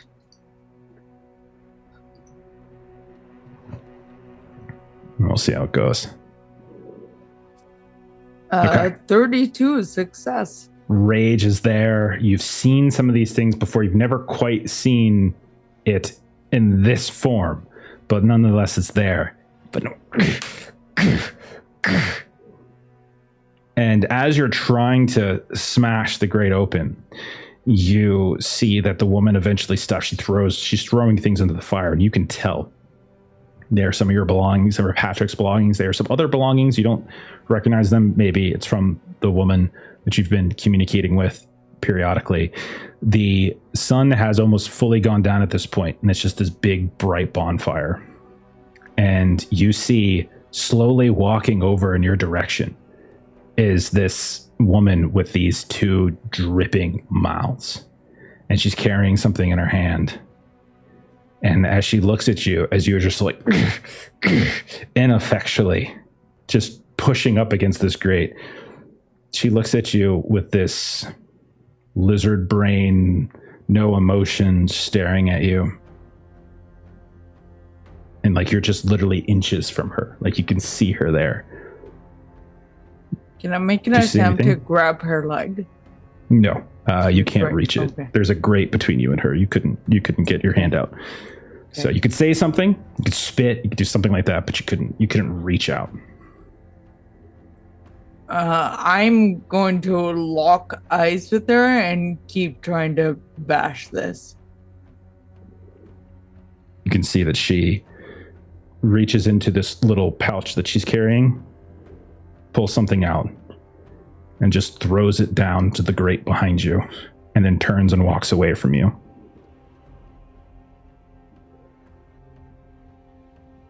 Moments later, Patrick, she appears kind of the same place. You're trying to slam and smash, and she's just standing there. Again, lizard brain, kind of tilting it off to the side. No emotion on her face, just sort of trying to assess with no real empathy, whatever, for your state. And you can see she reaches into a pouch and just chucks something down at the grate behind you. What do the two of you do? Catch a glimpse of what she tossed. Yeah, I'm doing the same. Both your spot hiddens. This will be bonus die the other way. Penalty die, you mean? Oh, yeah, penalty die. Thank you. Good call. It's also very dark, so. 40 success. Very nice. 36 success. Both of you notice a glint of metal. And when you see, as you follow it with your eyes down and it lands 10 feet below you and then disappears into the mud, you see just before it disappears into the mud at the base of your pits, a key. Let's scramble down and grab it. I'll slide back down the pit. Yeah. Okay. Scramble back down. Each of you looking, scrambling, putting your hands into the mud. It's about this time, Shima, that you, as you reach down, pull up like a chunk of mud and go to push back down again, that you feel something in your hand. And when you look at your hand, you can see that on the palm, where the skin, it has begun to separate. And you can see there's these bunching of skin that has started to roll back as if like lips. And then you can see growing out from underneath some of those rolls and up from the rolls, these crooked, small, shark-like teeth. Patrick, as you are scrambling around, you can see on your left wrist, right on the back of it, you see this sort of circular motion begin to twist on your skin.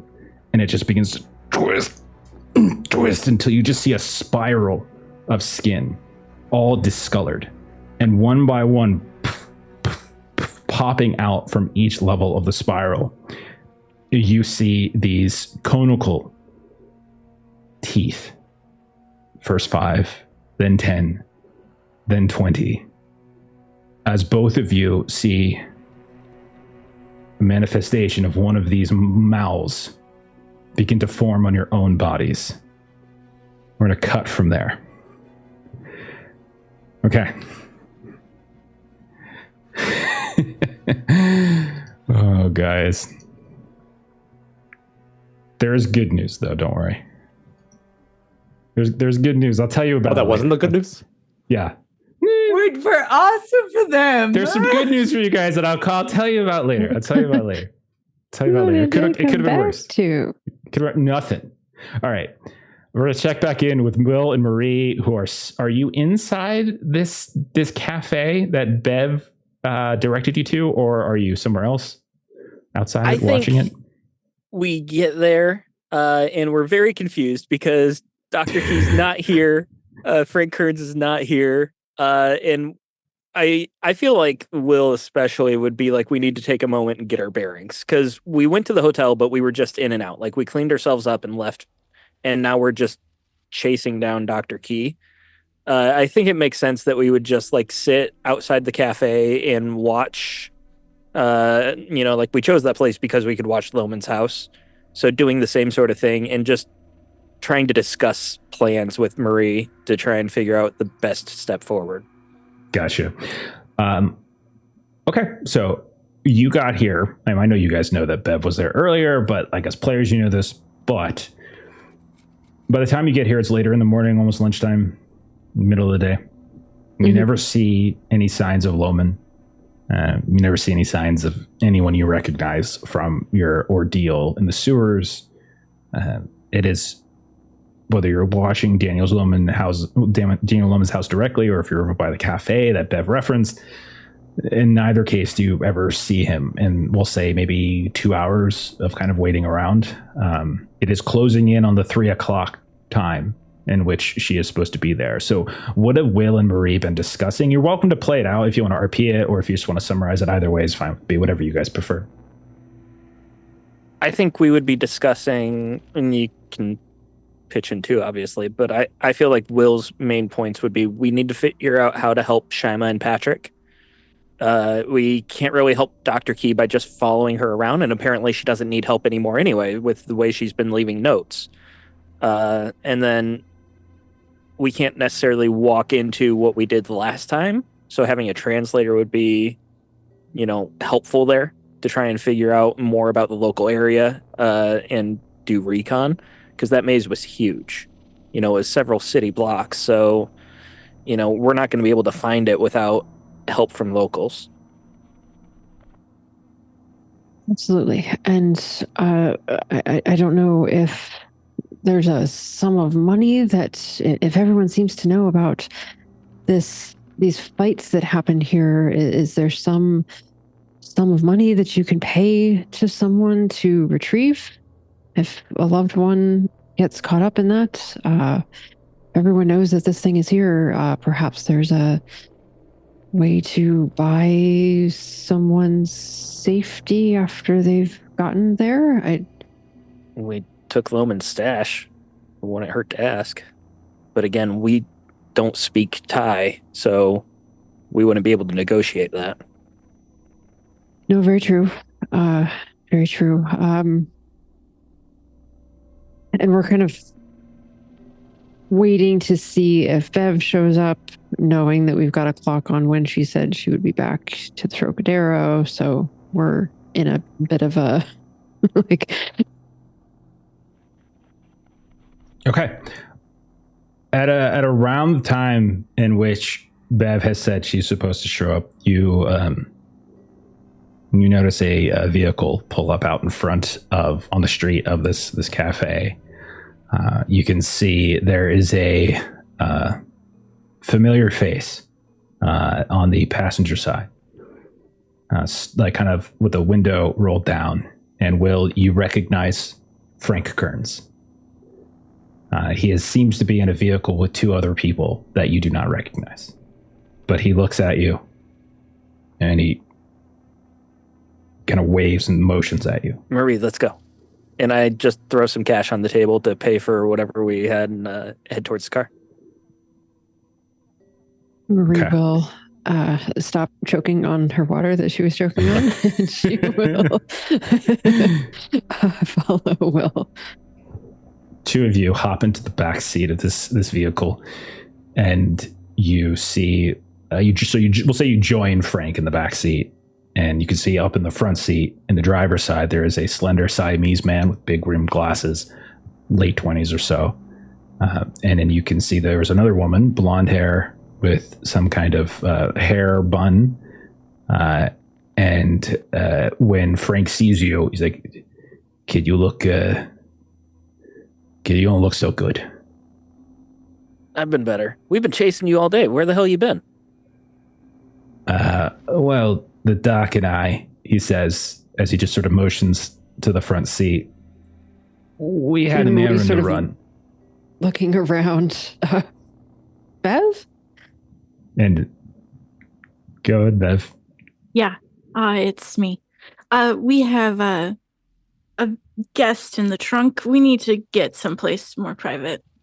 Bev, and Marie sort of reaches her arm up and just sort of squeezes Dr. Key's kind of arm. So very glad to see you. So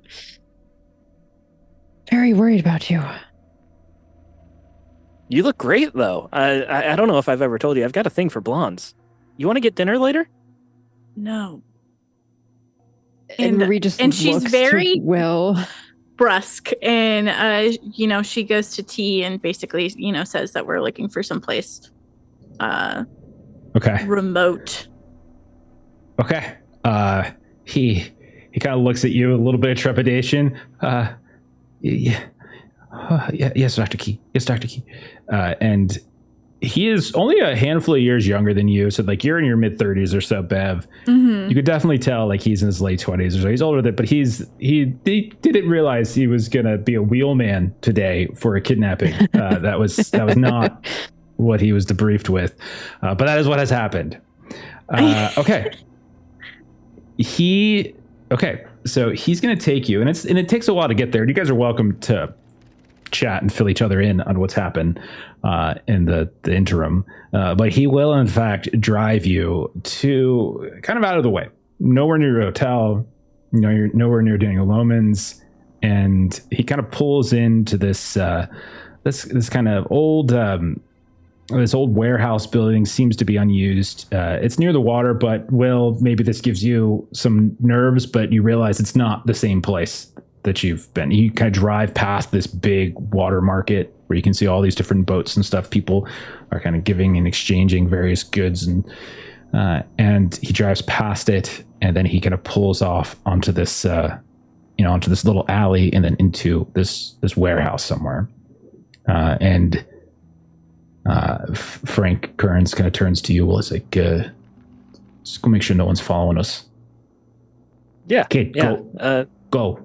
Your eyes still work, don't you? Your head doesn't. Okay, Frank. I've had a bad day too. Let's take it down a notch. Go out and I start looking around. Give me a spot hidden. Oh, I suck at least now. It's so sad. That's why I got you to do it. So good at them. Like, send Marie out there. I've got the 72 in spot hidden. 38 under 45. Okay. As far as you can tell, your word fall. 45. I know. What so a sad. chump. It's so sad. Even Beth has slowly climbed up past that by now. You don't think you were followed. It's a new character. Yeah, you don't think you're followed. So I'm assuming during the drive give a couple that you knocks on the car, like signaling that we're good. Okay. So you go in. So you guys. So basically, the scene is you guys are in a warehouse. You've got a door that you've pulled down, or some kind of grate that's you've pulled down. You are near the water, and it is loud enough that you probably can't hear everything that goes on inside. But all of you now are standing, including T and Frank, outside of the car. And I'm assuming you all filled each other in on the drive. We don't have to play it all out, but we'll say you filled each other in on your various adventures. What happens now? Tirapat. And Bev has acquired a new purse and some funds that she had in her belongings. And she passes him a considerable amount of money, especially if it was converted from US dollars to their currency. Would you mind just waiting outside the building for now? He reaches out and he takes it. And I will say, I think it's probably not as considerable as it used to be. I think you took a hit at some point to your funds, but it's still plenty. He'll take it. And he's also already being paid by Frank, but he'll take it and his hands will shake. He'll kind of look at Frank and, Frank will he'll pull out a whole pack of cigarettes and put it right in his hand. And then he'll put like a little packet of matches and go get yourself a new hobby. And he's just kind of shaking. And then he goes outside. And then Bev, has said that she has a guest in the trunk, but she hasn't yet dropped the fact of who it is. And so she will walk to the back, open the trunk, and then there you see Daniel Loman, and he is hogtied. Who the fuck is this? And gagged. I've never seen him before. This is Daniel Loman, the man's house that you guys went into. The man who had me abducted, and then Bev will reach down and slap him again across the face. And he's already got like a big welt and where his glass is shattered. He's got these little pricks where the glass kind of cut into his skin. He doesn't look good. He looks like he's gotten his ass kicked a little bit here or there. All right, Bev. We need to be good hosts here with our guest. Loman, here, let me help you out of here. And I reach in the trunk and grab him. Fucking trunk. I grab him and I just drop him on the ground unceremoniously. And he's gagged, right? You cover his. Yeah. Oh, you want him in the trunk? I can put him back in the trunk. And I grab him again and I throw him in the trunk.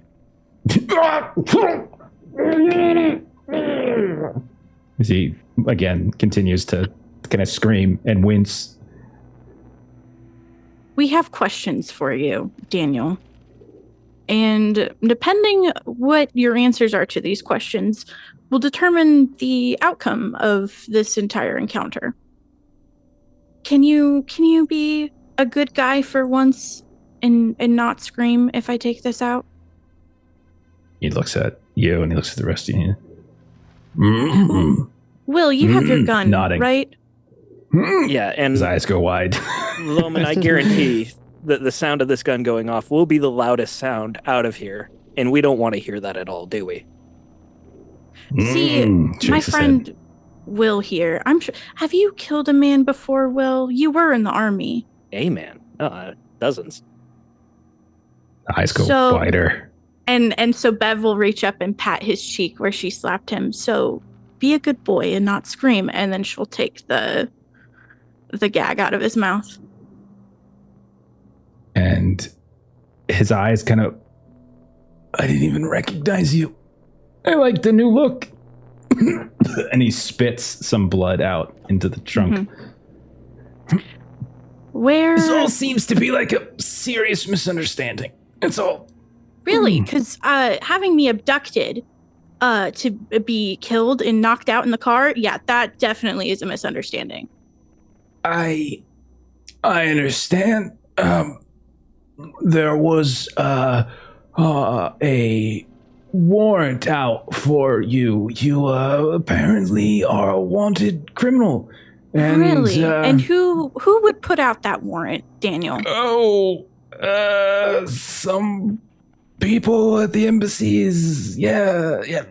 Embassies. Ambassadorial concerns. You understand how it is? No, that's a crock of shit. Who really has the hit on us?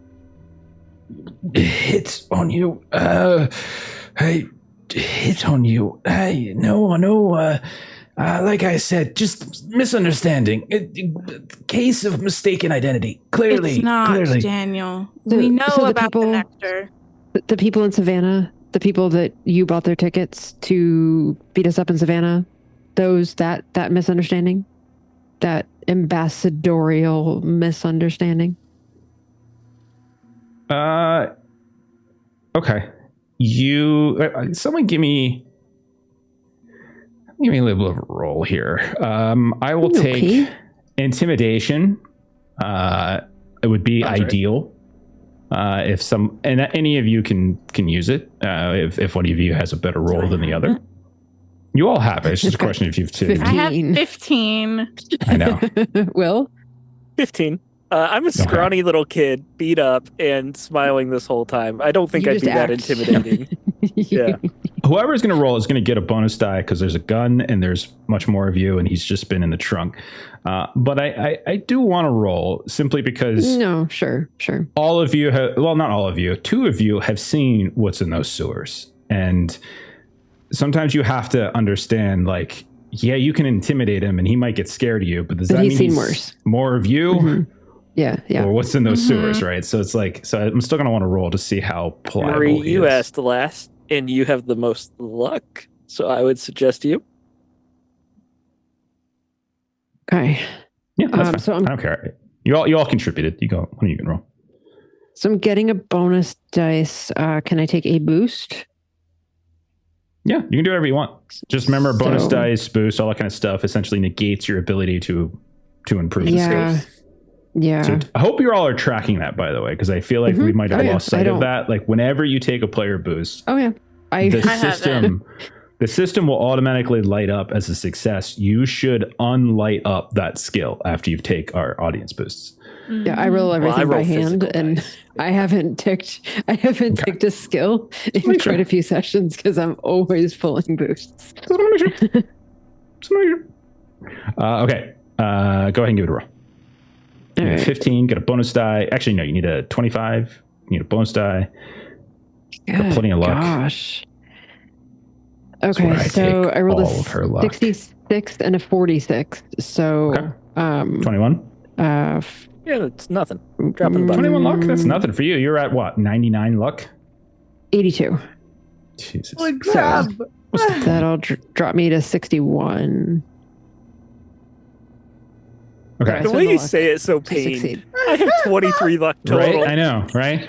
Patrick is sitting literally on 30, you know? The face is more the math, not the loss of the luck, more of the like, did I do all of that math? Okay, that makes sense. That's what the face is. I'm not worried about the luck. I'm with you now. I gotcha. 2 sets of math to get there. Okay. So as you all make your initial pitches, you can see he is a little battered, but then he does at a certain point say, okay, well played. Can I have your assurances that if I convey what I know, I will be able to go free? And the way I see it, there are some of us here in this circle that are in the business of murder, and some of us who aren't. And I think it's a little strange that the ones who are in the business are asking the ones who aren't to not murder. It seems a little hypocritical, doesn't it? I didn't attempt to murder anyone. I was merely told that there are certain individuals of interest, and if they were to show themselves, I should relay their appearance here in Bangkok to others. That's all. I have no idea what they were going to do to you. All I'm saying is that, do I have assurances that I get to walk out of here? If your information is sufficiently interesting to us, that sounds fair.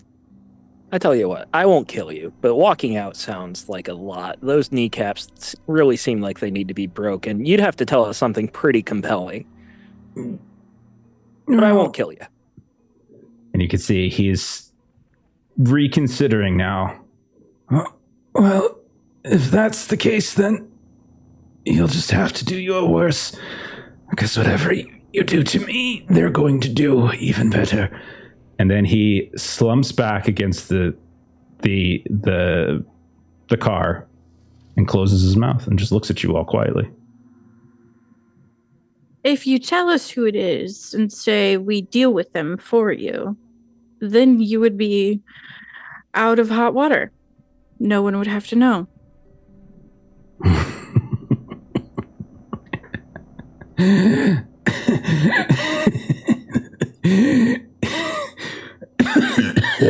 As he spits out some blood. Believe me, your ragtag group is very impressive. You've done a fine job of corralling me, and he nods in the direction of Will, in the direction of Marie, and even the direction of you, Bev. You've barely scratched the surface. And this one looks like he's about to fall over from a swift gust of wind. You don't understand the reach. No. And he spits again, and like he's just kind of spitting blood up each time. So you can tell like all the roughing up at this point has probably done some damage to him. Well, how about you explain the reach then? What is it we don't understand?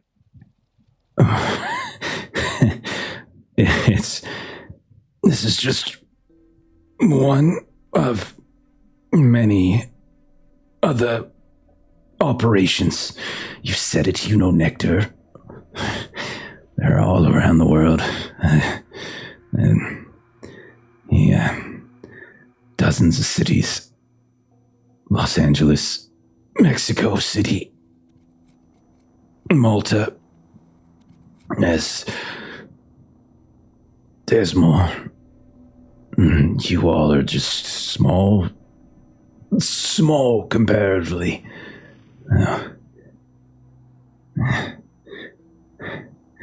But they've been doing this for years. Longer than I've been. Well, goes back to Los Angeles, the 20s or so.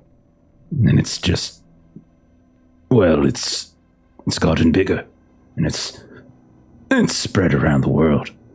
There's no stopping it, you see. And why would you want to? Have you tried it? Some of it is just delightful. Truly delightful. Why would you want to stop it? Why? He's spits again on the ground. You see a little bit of red blood, cherry red blood on his lip.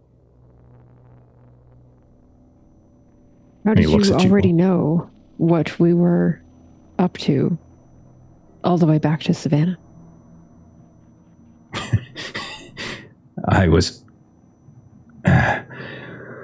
I have operatives watching the asylum. Henslow, he's a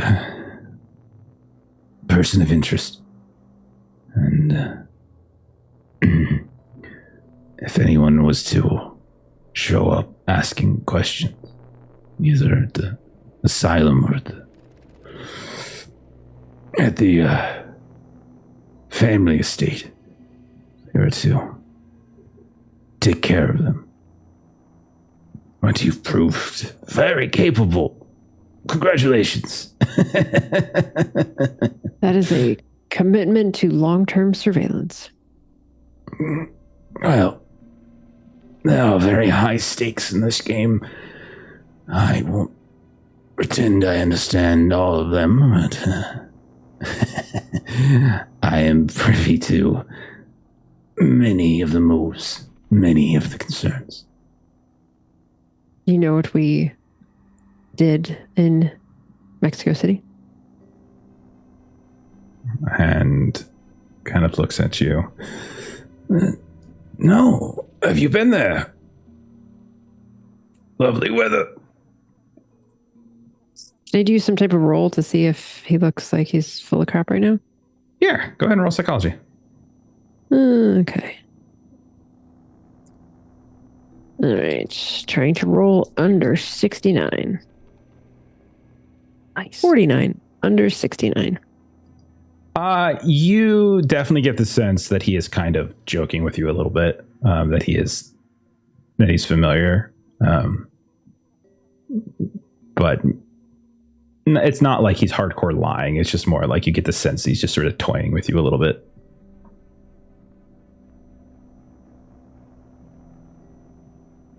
What's on Kokrook Island? Kokrook.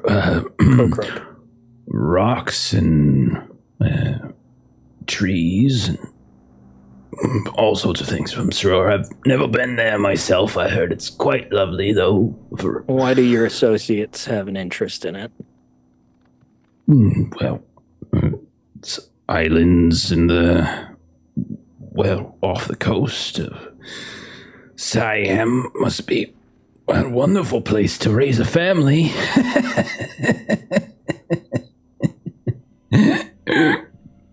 All right, I can tell you're not scared of me, but it's clear that you're scared of your associates, and I'm willing to promise you that I will not turn you over to them and tell you that you were squealing like a pig to us the whole time.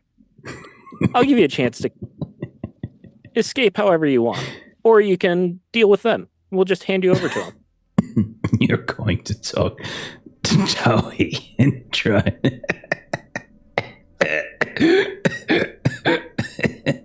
I don't see why we couldn't just drop you off at the tea shop.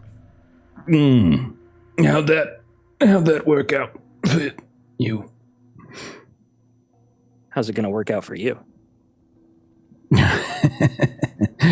Well, they know me there. I have a bit of a reputation. Yeah. So, listen, like I said, oh, goodness. I'll answer your questions if I can. You let me go free. We scratch each other's backs here. Quit with the dance. What is it you want to know? Whatever I can provide you to accelerate you all getting yourselves killed. Go ahead.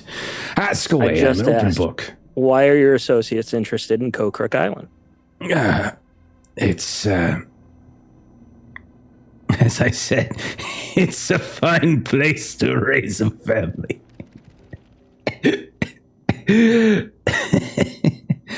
I'll roll over your psychology, Marie. Okay. He's not altogether lying, actually. He seems like he's making he's making a joke, but you don't get the sense that he's like straight up, like he's very amused with himself.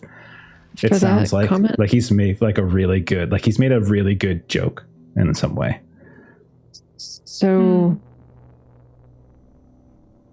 is Savitri and her family there?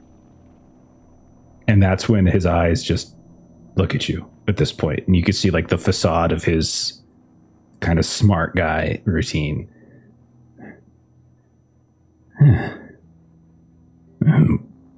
Well played. Yes, it is. It is the Siricon family estate. There, you've caught me. Well done. Well done.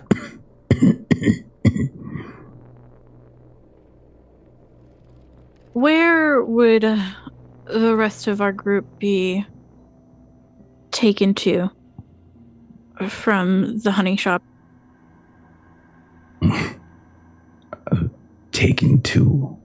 We were all in the maze, as I'm sure you know, and he and I are no longer. Well, but our other two remain. I'm sure that Tawi would insist on putting them in the arena until they rip each other apart. And then whatever pieces are left would get fed to the pet. Yes. What is the pet? Is it a mouse? His eyes kind of go sort of wide at that. I don't go down there. I don't like it down there. Sook, the weird one, the strange one. He tends to it. I just want my nectar. That's all. I don't want anything to do with the fights. It's barbaric. You said that we had, a hit on us, so to speak. So do you really think that if we were so special that they would leave us there?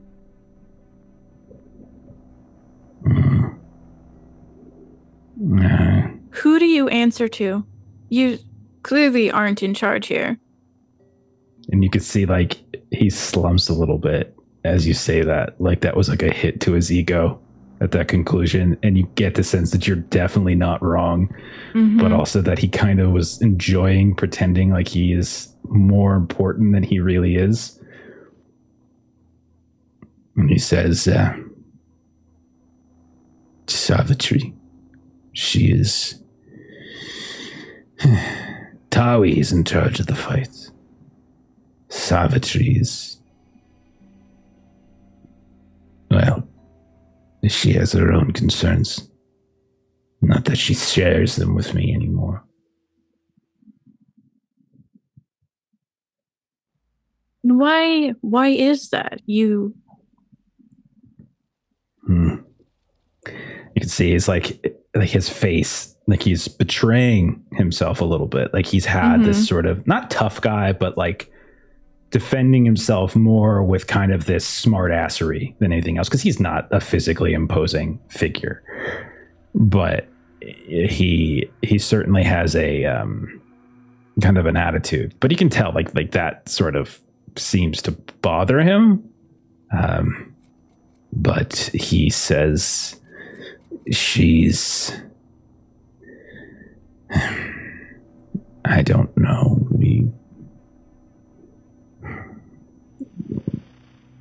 I don't know.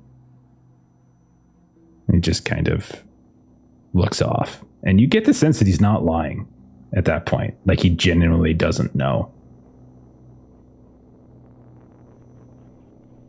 Where would we find Savitri? Here? Is she here? Kind of like looks at you quizzically. She stays away from the fights. She stays on the island. So she's on the island.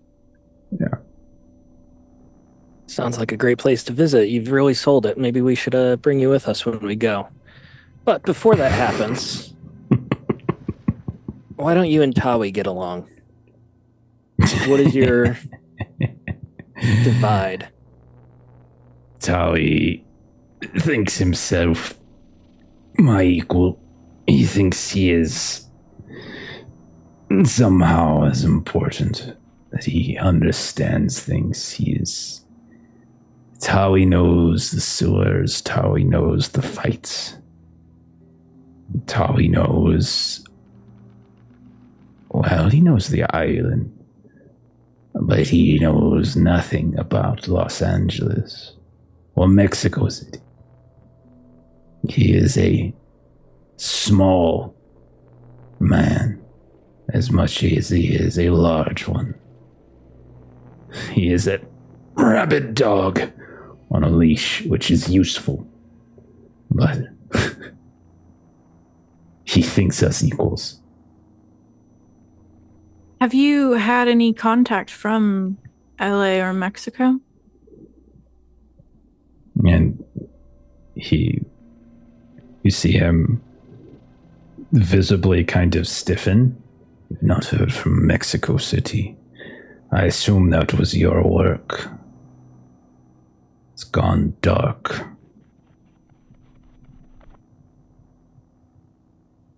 But What you about have your heard friends in Malta, Mr. Donovan?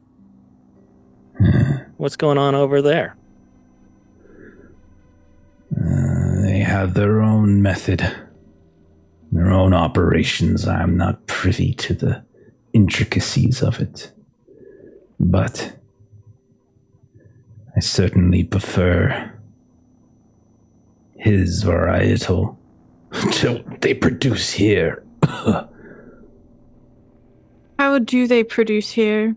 Have you witnessed it? I told you I stay away from. I have no taste for the violence. I don't want to know. But it's the violence that creates it. He just sort of shrugs. Well, then what is your role here? I feel like you've offered plenty of insults to both us and your associates, but yet don't really seem to justify why you have such an ego.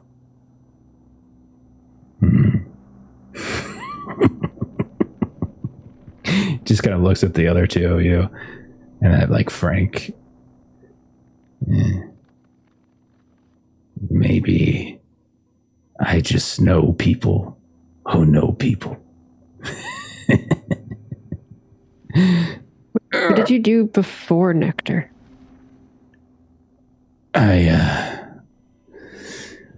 He kind of cracks his neck a little bit. I worked for the government, Department of Labor. I was, if you can imagine it, a bit of a bureaucrat. And how did it come to pass that you are in this unique position here now?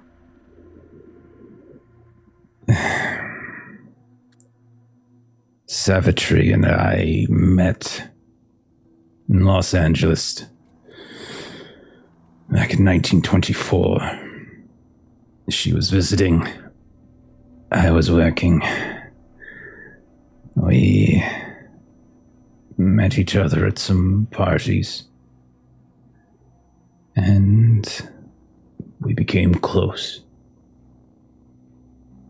She eventually returned and wanted to set up her own organization and needed someone with my abilities to help facilitate those operations. And he kind of looks over at Will. Unlike you, I am not overcompensating for ineptitude.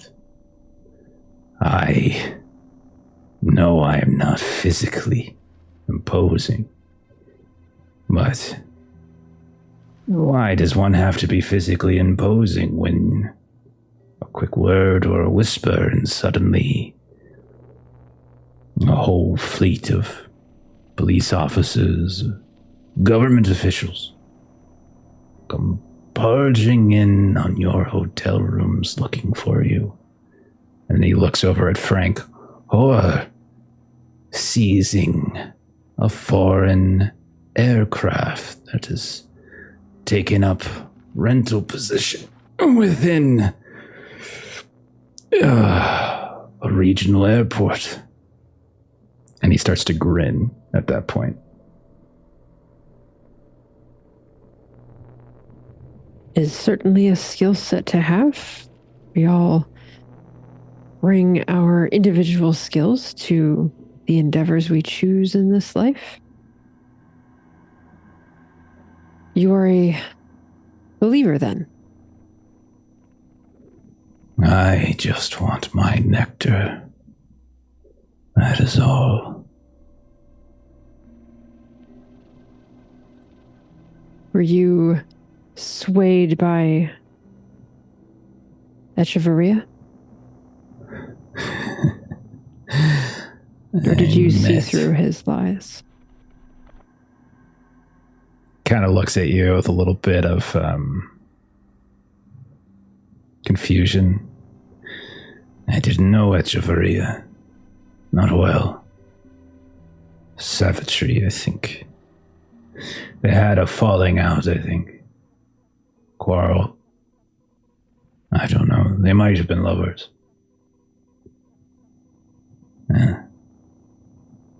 We were not close. Met him once, twice maybe. I was surprised to hear of his death.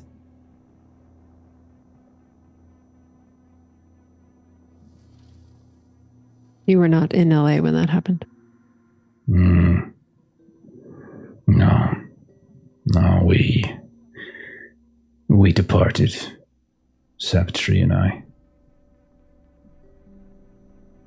Something went wrong. And she said we needed to go, and so we did.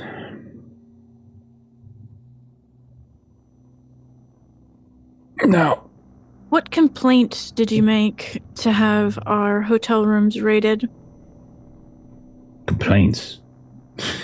Or accusations? They just...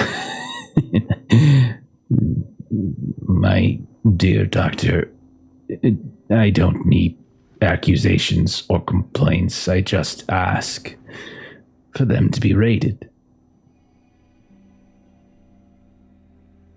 I see.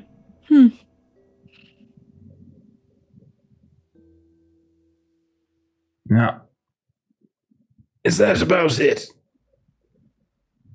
And he kind of like gets up and just cracks his back a little bit. I don't see how we could let you go when you've just admitted to having our airplane stolen. Seems a little like circumstances have changed.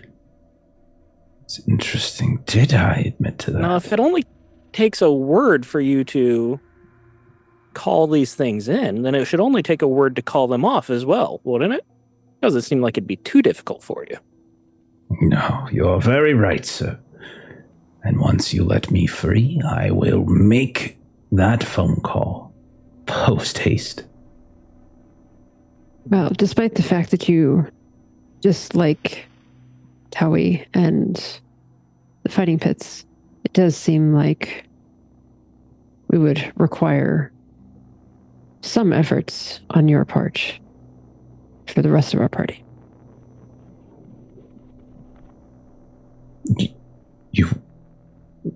I'm sorry, I thought it was probably clear your student and your butler, barber, what was he?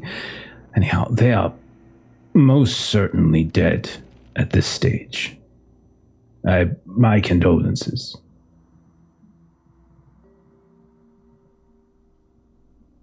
This is something you could confirm?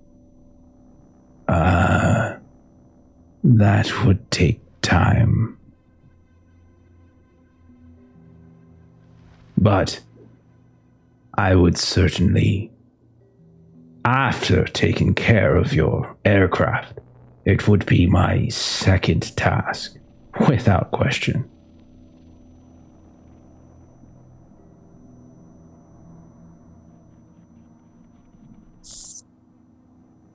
So, just don't feel like we've built a lot of trust together, you know? That's because you use bullying and harassment to cover a lack of understanding. I'm sorry, did you have my friend kidnapped? Well, kidnapped is an ugly term. As I said, she was merely taken in for question. I apologize, Dr. Key, for your treatment. I will be happy to pay for any hospital bills, of course.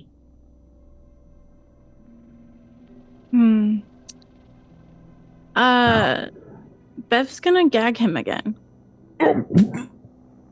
Yeah, we just have a few things to talk about. Hold on. And I close the trunk.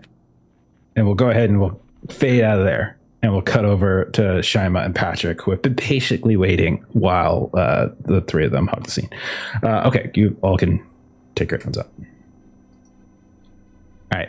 Last we saw with Shima and with Patrick, the two of you had climbed up in a fit of rage, saw this bonfire ritual unfolding in front of you with a naked woman, a Siamese woman, with these extra mouths dripping in all three, both her normal mouth and these others grown, these appendages, all harmonizing with this ritual, burning your clothes and your belongings, and then coming over and throwing a key down into the mud of your pits. Patrick, let's start with you. You hopped back down. You started going through the mud, and as one of your hands grabs the key, you look and you see at the back of your wrist there grows a sphincter spiraling mouth with dozens of sharp teeth. Please roll a sand test as you see that in front of you. This is one of my fears of mine. I'm always staring at things expecting mouths to form, so now that it actually is, see if I go psycho about it. A 16, I pass. Okay. So it is still a 1. It to happen. Yeah, it's still a 1 point sanity loss, though. Okay. But I'm not going to... We're kind of in between in terms of whether I want to track this or not. But again, your sanity is such that you continue to have these like bouts. So what do you think this time is? Like, how do you react in this case? Like, you could narrate it for me. Yeah, I'm going to go a bit mad about it. I'm going to slam the back of my wrist against the rock walls, just like beating it repeatedly to a pulp. Okay. And as you kind of thrash and flail around, and like you can feel the sudden crunch of your bones in your skin as you smash your arm against the rock. And when you look back over after a few moments, and you see this like bloody cuts on the backside of your hand and your wrist, you can see all sorts of blood, such. You see that the mouth has started to migrate up from where it was at the back of your wrist and is now further up your forehead, your forearm, almost as if it's kind of escaped some of the damage. And you look at it and you see it twist and turn, and it kind of like snaps out at you, but you hold it at a distance where it doesn't get you. And I'll snap back at it. Okay. Throw some mud in it. You just start covering up with mud. Absolutely. Give me a dodge test as you start covering it up with mud. A dodge. Yeah, dodge. Because it should be a skill. Should be penalty or bonus with this. It's not fighting. It's not strength. Just roll a flat. I think. Let's just roll a flat. Yeah.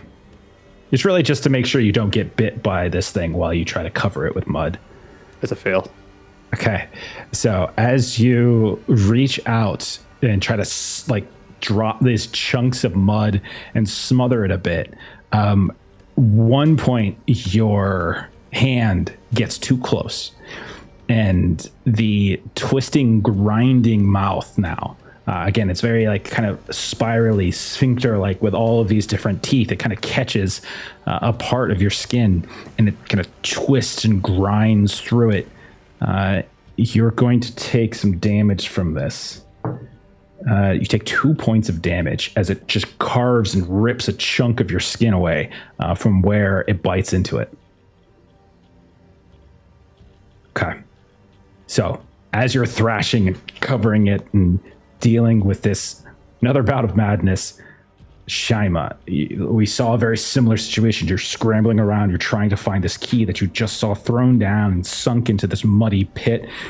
Not a whole lot of light in here as it's dark out now. And there's just this somewhat ambient from the bonfire, but just enough where you can see your hand grow lips, split, teeth come out, and you see this sort of pulsing tongue begin to loll out. Go ahead and roll a sand. Oh, man. It's good times. Told you guys are going to be fine. Fail with an 82. A fail on a sand test. It's a bad one to fail. This is not a good one to fail. Oh, it's 5 points of sanity lost, Oh, Shima. man. Oh, it's a big one. Yeah. Okay. 5 points of sanity loss. Okay. How do you think this is manifesting for Shima as a significant loss? What do you think it looks like as this happens? Describe it. I think she gets really fucking feral and manic, and her movements get 10x faster, and at least to her perception, because everything is happening really quickly, and she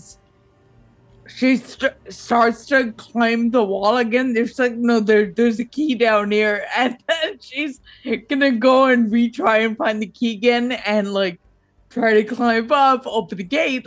She's trying to do everything really fast. And her whole thing is to try and find someone in this camp that she can fucking kill. Okay. Because that's how this is manifesting. It's just I gotta get out of here and find someone to kill. Do you take any steps to keep the one hand away from you? Because it's literally on your palm. No. Okay. All right. Roll a dodge test. Oh, man. Oh. You're scrambling around. It's possible maybe one hand covers over the top of the other. 11. At one point, you feel the lull of the tongue, like this, with these tiny little spikes in it from these small, minute teeth, kind of scrape against, and you realize how close you were. And this hand is not on your side. It is, this mouth inside your palm is trying to bite you, basically. Yeah. But I will say, you are able to get the key. It's not like it just takes a little bit of time as you the panic sets in, but eventually you find. I'll say, Patrick, you find it too, but your bout of madness probably kicks in and takes you a little bit longer, scrambling, coming together. And like I said, we can just do a summary bout. I'm fine with this. We have some things that we'll have to document as you're going through some of these bouts, but eventually both of you in your your various pits here, both of you find the key. Do you try to climb? Yeah. Okay. Yeah, eventually coming down from my bout of madness, I'll climb up to the locks. I am still super manic. I'm still very much in my madness as I climb. between the intense emotions that are coming through you, and having already done this before, you know exactly like the route to take as you climb up, and both of you find yourselves gripping like the grate now at the top of the pit. You've got this key, it's smothered, and you can see there's 4 padlocks. Each one of them takes like a little bit to get one open or 2. And by the time you get the 3rd, you can just throw the shoulder up and like you kind of snap a little bit, you bend the grate, and both of you find yourselves maybe Shima a heartbeat or 2 sooner because of Patrick's delay, coming up out of the pit. Now, when you get up, you are both on a rocky hillside, and it's basically like a clearing nearby in this very low canopy jungle. It is dark. It is nighttime. You can see that there are, you don't really have a great deal of vision. You can't see too far, but you see no immediate signs of buildings. You see no shacks, nothing. There is this bonfire that is dying out, but still giving off a little bit of light, so much so that you can see each other. We'll say, Patrick, you're further up the slope, probably about 50 yards away from Shima or so.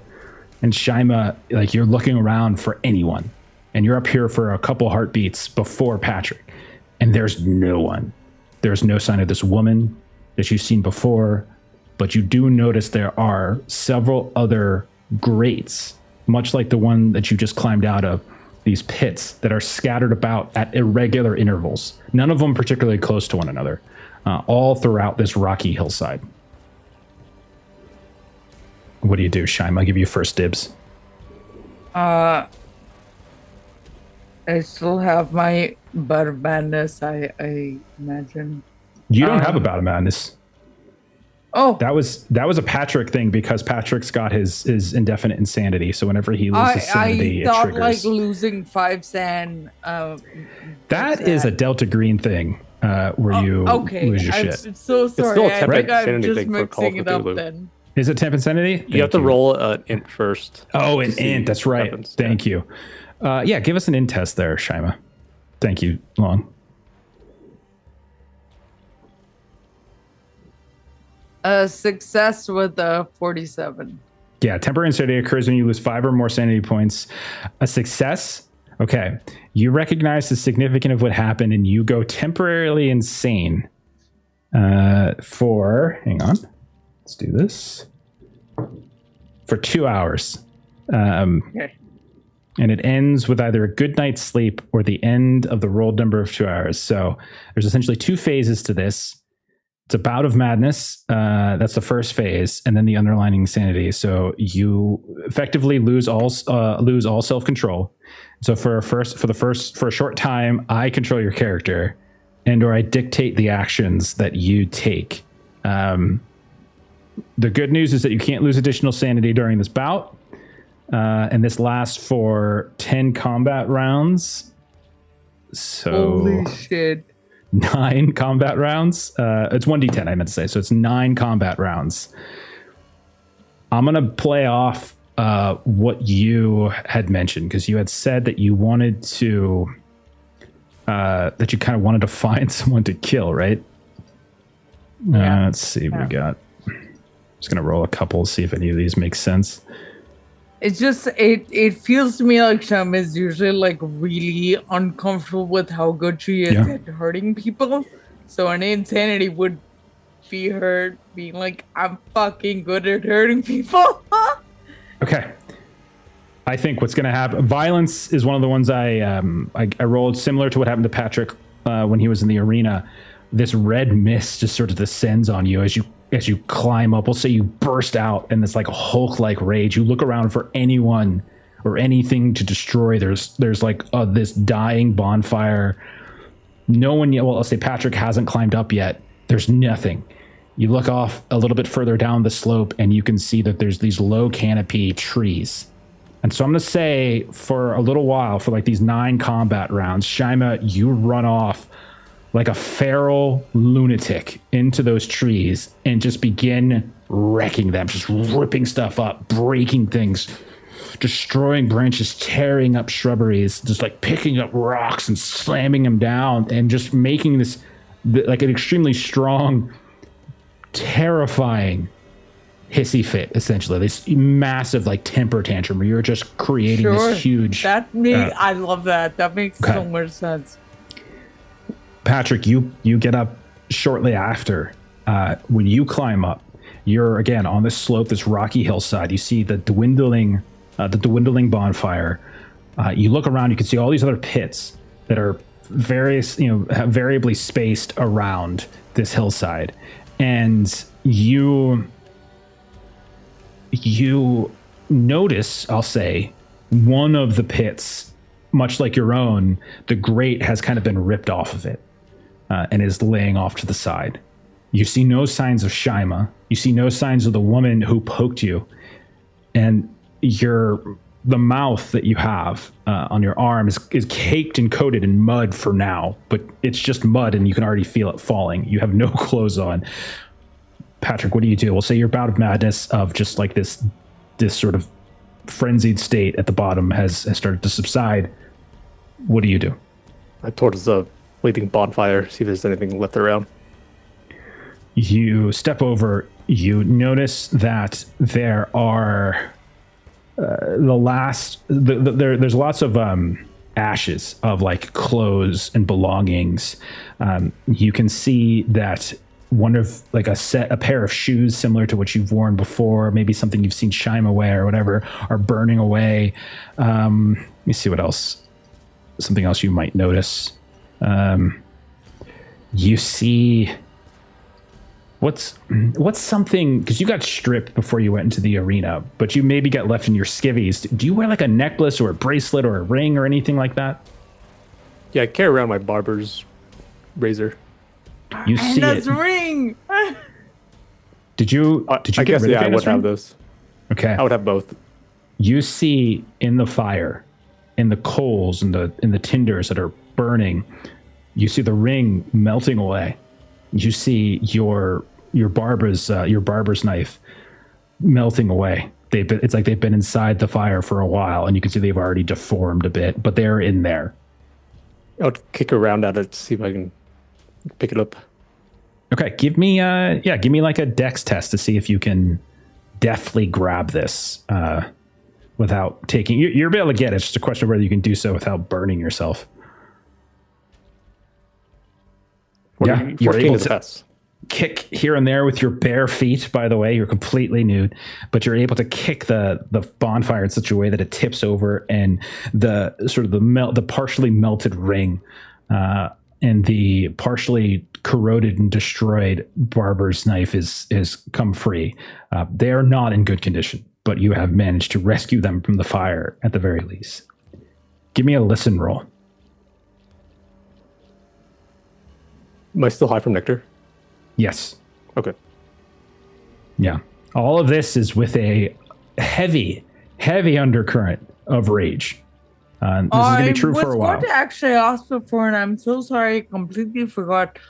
The consistent through line is that sort of mossy smell. Was that at all? Okay. Yeah. Oh, yeah. You would probably recognize that. So one of the things I do want to clarify about this nectar is that it's not like a bout of madness where you lose control of your character. It's just as sort of a role play prompt to help you kind of push towards the types of things a character would do while under the control of this nectar. You are effectively holding back this tidal wave of rage, and that doesn't mean you're incapable of doing other things. It just means that anything that you can think of that would be difficult to do when you are enraged would be more difficult to do. And anything that would be probably easier to do. That makes a ton of sense. I was mostly just getting at, like, because Sharon doesn't know that there is a different kind of nectar, but she does know there's that mossy smell associated with the nectar that they do know. So just...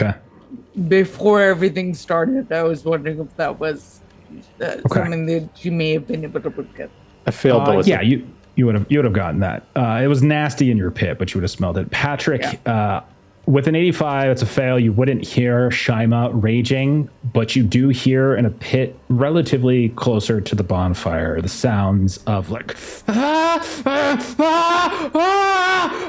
this woman's voice just like screaming in terror from one of the pits. Hold on, I'll get you out of there. And I'll move over, see if I can unlock the locks.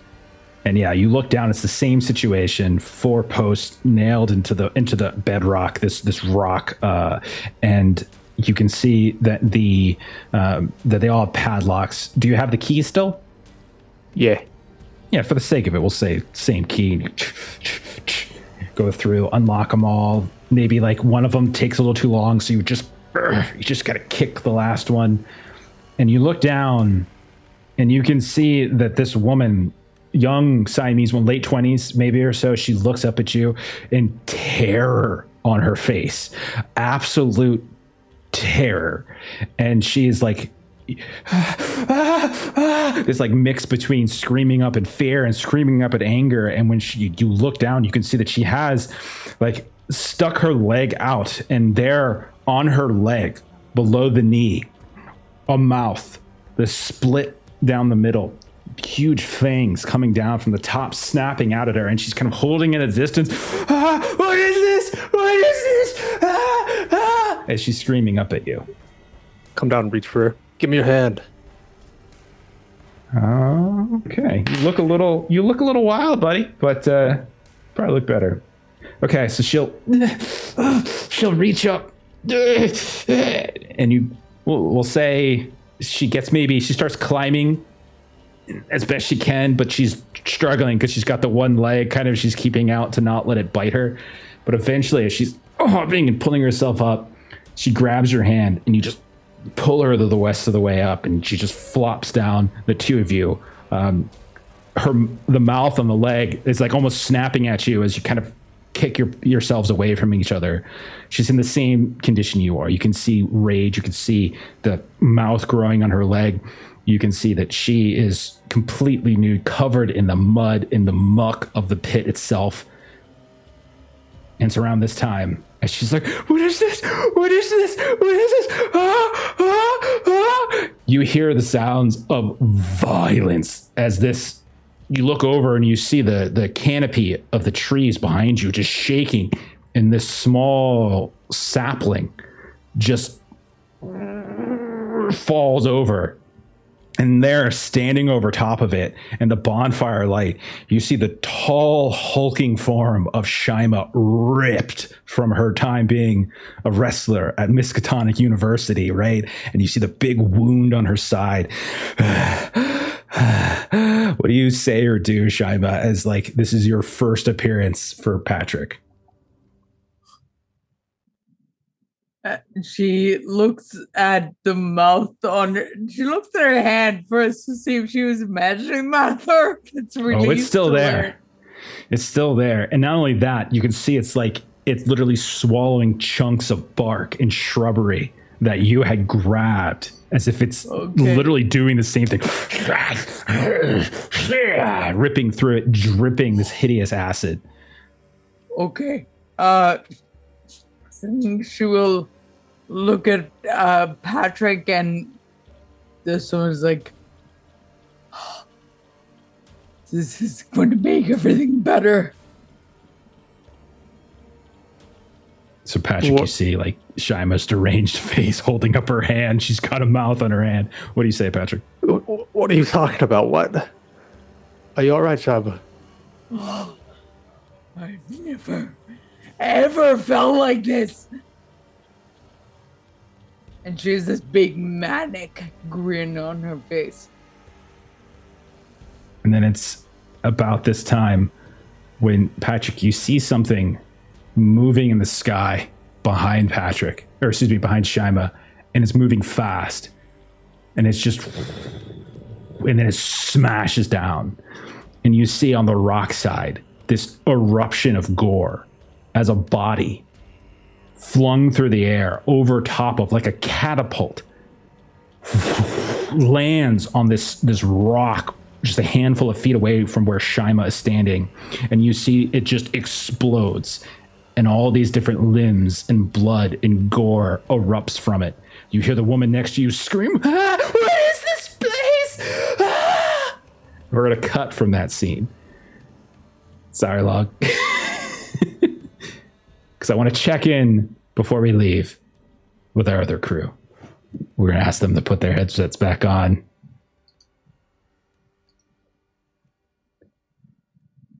Last we left you, the three of you were inside of this warehouse. You were interrogating Daniel Loman. You re-gagged him, Dr. Key, and then you shut the trunk, Will.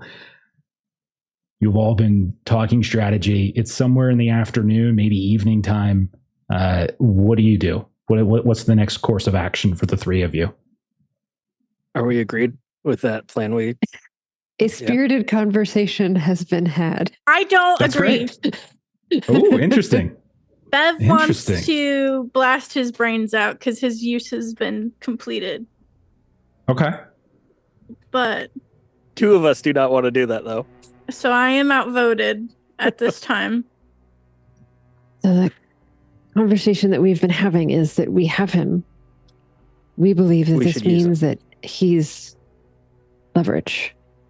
And if he is a body in a trunk, he is no longer leverage, and we now have a body to contend with. All right, so Will goes over to the trunk and pops it open. All right, before I take the gag off, I just want to talk for a few moments, and I know you like to talk too, so we're going to leave the gag on for just a few minutes, then I'll take it off and we can talk again like normal people. We talked about how there's a lack of trust here, and I feel like I have an actionable route forward for both of us, something that could be beneficial for us both. And honestly, it really shows how valuable you are that we're even considering this offer. We want you to call your good friend Tawi, who I know you get along with well, and offer him a deal of sorts. He's got 2 of our friends, and we've got his friend, you. And I don't see why we couldn't swap. Your life is definitely worth 2 lives, right? He looks at you with eyes that are considering. Not wide, not squinty, but he's like calculating. And he slowly nods. All right, we can take this off now, and I put the gag down. I can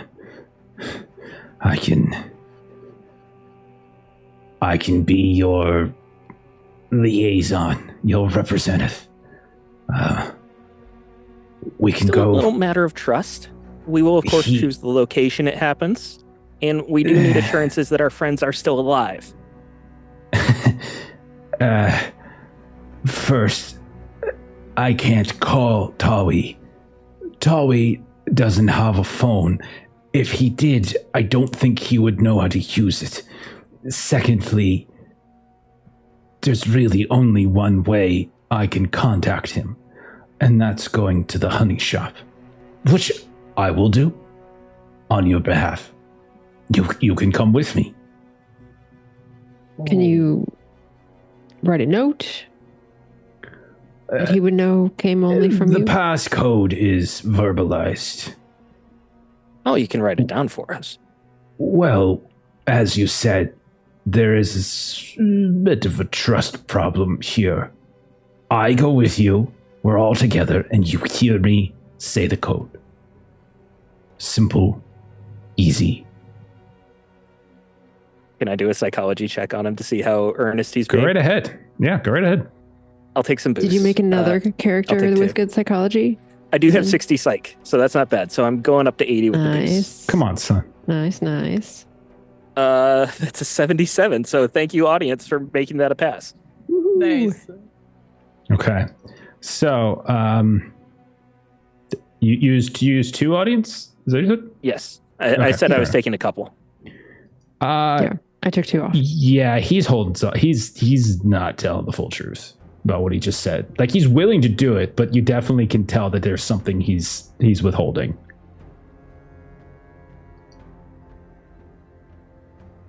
Yeah, there is that trust gap. And without knowing that our friends are alive, we're not going to be able to make this deal happen. So I suppose we're going to have to find someone else to communicate with Tawi. And who would our best option be then?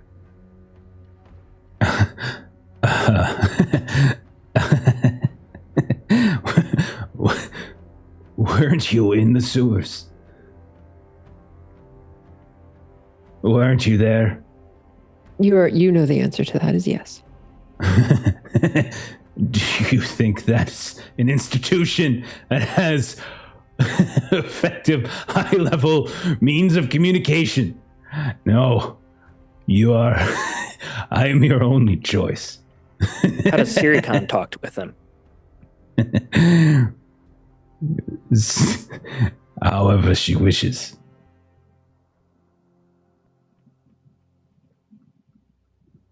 I don't trust him. Who's to say what password he would give them wouldn't say, I'm in danger, please save me from these people. You know, just like how the password you guys gave took you down to be in the fights. I want to search his pockets. I don't think we've actually searched him yet. Yeah, see if there's any personal items or anything. Yeah, you go through it. You find keys. You find a couple, some coins and things, some money. You don't find anything that looks personal, like nothing that kind of stands out to you as leverage worthy. Let me double check. Yeah, you don't. Yeah, just some cash, basically. Some cash. Is he showing signs of withdrawal yet? No. No. No, but withdrawal...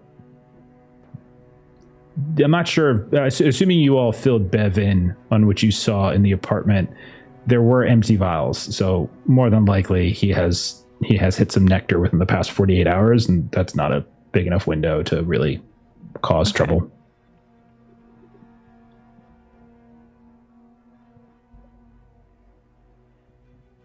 Okay, so I'm gonna turn it to you guys. Like, you guys can get this. Yeah. So let me know what you think. We can end here, and you can think on it. But you definitely get the sense that he is being purposely withholding when he says he would take you there.